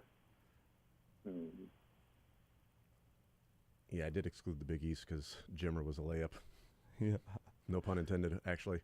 I think Jimmer is the only one out of that has scored 1,000. I could have asked it that way. Said who's the only one that's actually scored 1,000. What do you have to average basically to score 900? I mean, typically you're going to get 32 games in a season if you don't make the NCAA tournament. Yeah. Well, yeah. I mean, yeah, roughly. Roughly tournament. So for comparison's sake, Antoine Davis. The most you can play is roughly 40. Yeah. So. You talk about. And this is just regular season, you said? Mm-hmm. So about 23 points per game if you played 40. But 25 or more if you played. If you play 32, you're looking at 28 points per game. Which is what he's averaging this year. Antoine Davis is, yeah. Yeah. Wow. Well, he's also averaging that because the last 4 games he's had 38, 34, 37. Because it got down to crunch time and it was like, hey, you need this many points to break Pistol Pete. So you have to average this many points to do it. And then he just started scoring crazy. And this is the whole season? The whole season. Counting postseason too? The whole season and postseason. That's right. Yeah, I would guess. And you said Big East is not included? Yeah, I didn't include the Big East. All right. I apologize. No worries. I'll tell you there are two Big 12 players, and there's an ACC player. Those are your 3: Big 12 and ACC. I have 2 guesses then. 2 Big 12, 1 ACC. I want to say I'll try Big 12. Did Buddy Hield do it? That's my guess. Was it Buddy Hield?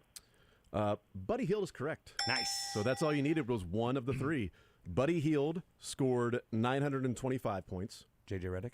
J.J. Redick scored 964 in the 2005-2006 season, and then a player in between J.J. Redick and Buddy Hield. In the Big 12? In the Big 12. Oh, very close Durant. to J.J. Redick. I was sitting on Durant the whole time. I wanted Durant do it. I should have pounced Very on that. next year, Durant had 903. Steph did it twice, by the way, at non-power 5 here. Right, I know. There's twice. a lot of non-power 5 John players Morant, right? that have scored 900. Right, Clemens that was at. Remember, Steph almost had 1,000. Was that Jason Conley who transferred to Mizzou? From At VCU, he averaged like 28 a game. VMI. That's a winner, right? Yeah, that's a winner. Yeah, that's Yeah. absolutely That's a right. Yeah, Matt, we'll put you on hold unless you just want to sit here on the phone with us and hear us. I just wanted to make sure Beers had a chance to get the info do it. before we moved on. Matt, we'll put you on hold. Thank you for playing, man. Appreciate it.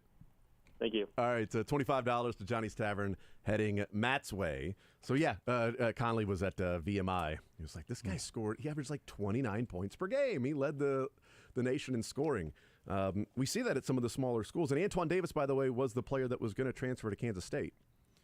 He's the player that actually has as close to an NIL deal that is what it was intended to be as you can get. So Antoine Davis was looking for an NIL deal, and he was talking to Jerome Tang in Kansas State, and they were setting up one for him. But he wanted to stay at Detroit Mercy, wherever he's at. He wanted to stay there. So he got a deal to where his artwork is being used on basketballs. Oh, nice. So he's designing artwork for basketballs because he's an artist, which is what the NIL was made for, right? Yes. He's able to make money on his name, image, likeness of something that he already has. Like the NCAA wasn't allowing people to put out like records. Yeah, it's or beyond albums. name, image, likeness. It's like product. Right? Yeah. It's NILP. Yes, and so he's one of the first ones. NILP. Yeah. So he signed a deal with a company that his artwork is going on basketballs. Huh. So that's what allowed him to stay there at Detroit and continue playing. I don't know that he would catch Pistol Pete playing at Kansas State, but damn if he was at Kansas State and he scores like that along with, you got a couple of other guys that are pretty darn good. Johnson's been maybe the best transfer in America, and Noel returning there. All right, let's go to Brian next on Sports Radio 810 WHB. Brian, sports or leisure? What side do you want to start with? Let's try with sports. All right, NFL, we got Super Bowl, catching Kelsey, NBA, college basketball. How about, can you tell me what the catching Kelsey category is? It is just questions about postseason receiving that is initiated by a Kelsey stat, but he is not the answer to it. Okay, I'll just go NFL then, please. Very good. Let's do Tyreek Hill and Jalen Waddle entered the postseason as one of the most productive wide receiver duos in league history. They combined for over 3,000 yards. That's the third most in NFL history. Name either of the two wide receiver duos ahead of Tyreek Hill and Jalen Waddle for receiving yards in a season? Oh, wow. None of these 4 players are playing. And I'll tell you, Tyreek and Jalen Waddle are the first ones to do it in a while. Of course, a while is a relative term, but I wouldn't think of current players. I wouldn't think of even current players that have played since like 2010, or non-current players. So, let's see. I'll give you another hint. There's a connection to somebody we talked to at the Super Bowl. Out of the 31 people? That's right. Yeah. One of the interviews we did at the Super Bowl, there's a direct connection. Mark Schlereth. That's right. Blocked for. That's exactly right. There you go. Well done. Thank you. Tight ends don't count, so sorry, Sharp.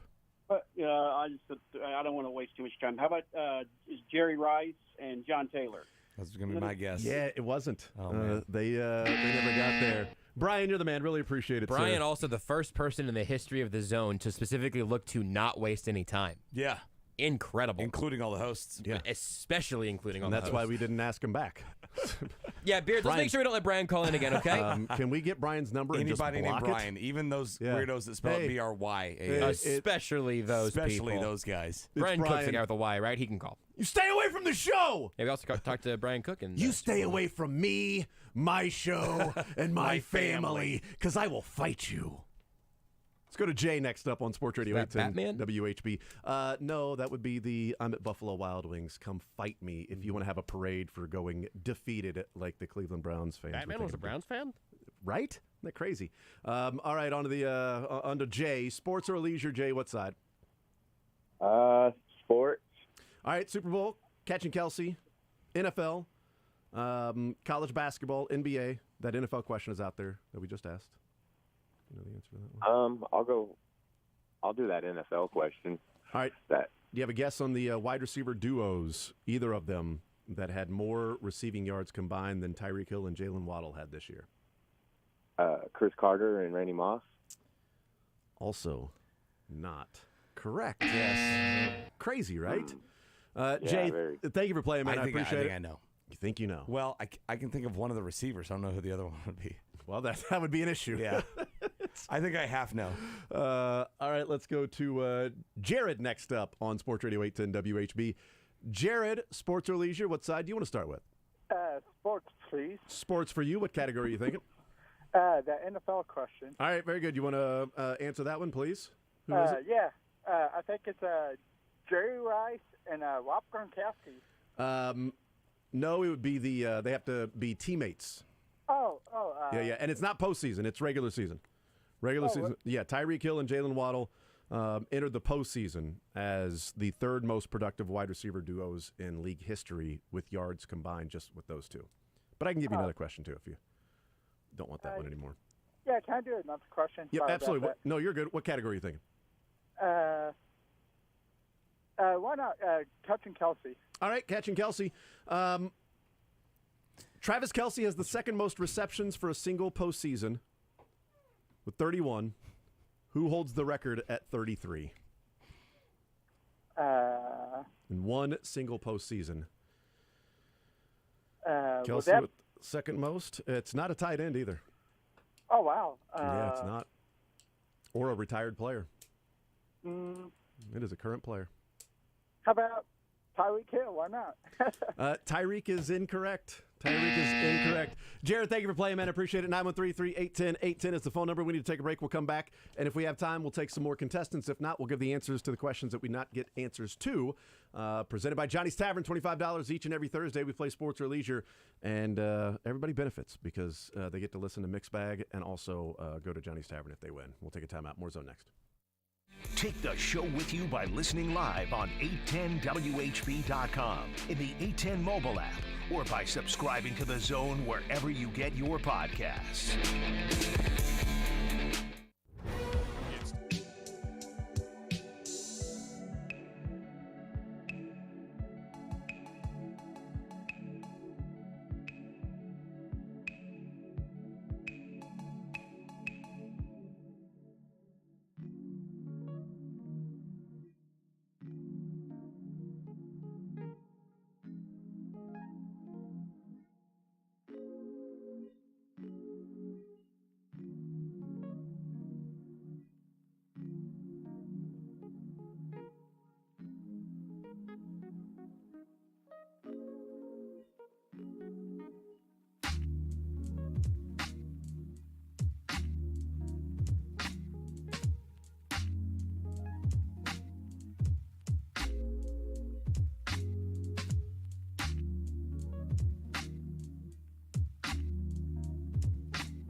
The Zone with Jason Anderson. I can only get mad at 4 things in life. It was 3. This is the 4th.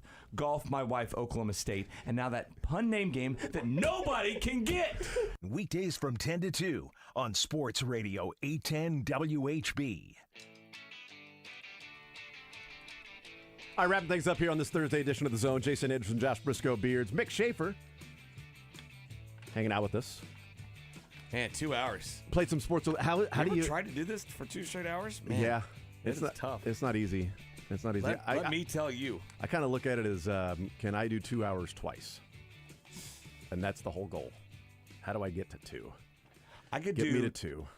2 hours plus 2 hours, but I couldn't do 2 times 2. Ooh, that's a good point. That is more difficult. If you think about really just the middle 2 hours being the show, and the first hour is kind of like a setup, and then the 4th hour is like a game or you're here or whatever, that really shortens it up mentally. Is that how you think of it? I definitely think let's get to 1 most days, and then the 1 o'clock hour, usually there's a theme, you know? We're either playing a game or you're here, which is a game in and of itself. When I know that I have no chances when it's like 2 squared. Like I couldn't do that. I couldn't do that show. Yeah, that's way too many hours. Yeah. You guys, it's a really serious show when I'm not on, right? Most of the time, yeah. We get into pretty really serious. some big topics. It's pretty sportsy. Hot topics. Yeah. All right, some questions that we did not get answers to, presented by Johnny's Tavern. Are you guys all? You guys get answers to all of your questions? I'm all set up here. All right, I had 2 of them that we did not get an answer to. The most recent one, Travis Kelce, the second most receptions for a single postseason with 31. Who holds the record with 33 in a single postseason? Still playing, and you don't have to go back very far. Cooper Kupp, last year, Super Bowl MVP, 33 receptions. He did play 4 games, though. Kelce's 31 receptions came in only 3 games. And on average, had more catches per game. That's right. Kelce did. Kelce had 31 receptions. That was the year in which they lost to Tampa. I did have a before and after teed up. If you guys want to hear it, play it right now. Absolutely. It's Super Bowl 57 leading scorer, 1982 John Mellencamp hit. Hurt so good. What? What is it? Tyreek Hill and Jalen Waddle entered the postseason. Right. Is that not it? You didn't get it right. Jalen Hurts so good. Thank you. You're welcome, Nick. I've played the game. Not say the first name. Sorry. Jeez, he's one of the guys that doesn't know the rules. Exactly. He would call in, ask for the game. He's so eager to just spit it out that he gets it wrong. Trying to get to the answer of the other question we did not get an answer to. Tyreek Hill and Jalen Waddle entered the postseason as one of the most productive wide receiver duos in league history. The third most. Either of the duos to have more. Herman Moore and Brett Perriman, the record in 1995 with the Lions, and then Torrey Holt and Isaac Bruce in 2000 with the Rams. Now Tyreek Hill and Jalen Waddle. Why would you, not want to hand the ball off to Barry Sanders? Start on the yard. Agreed. And Marshall Faulk. And when you got a guy like Scott Mitchell, is that who was tossing Tua? Yeah. Then he went to Miami, I believe. Srim Pat Show, the program's next.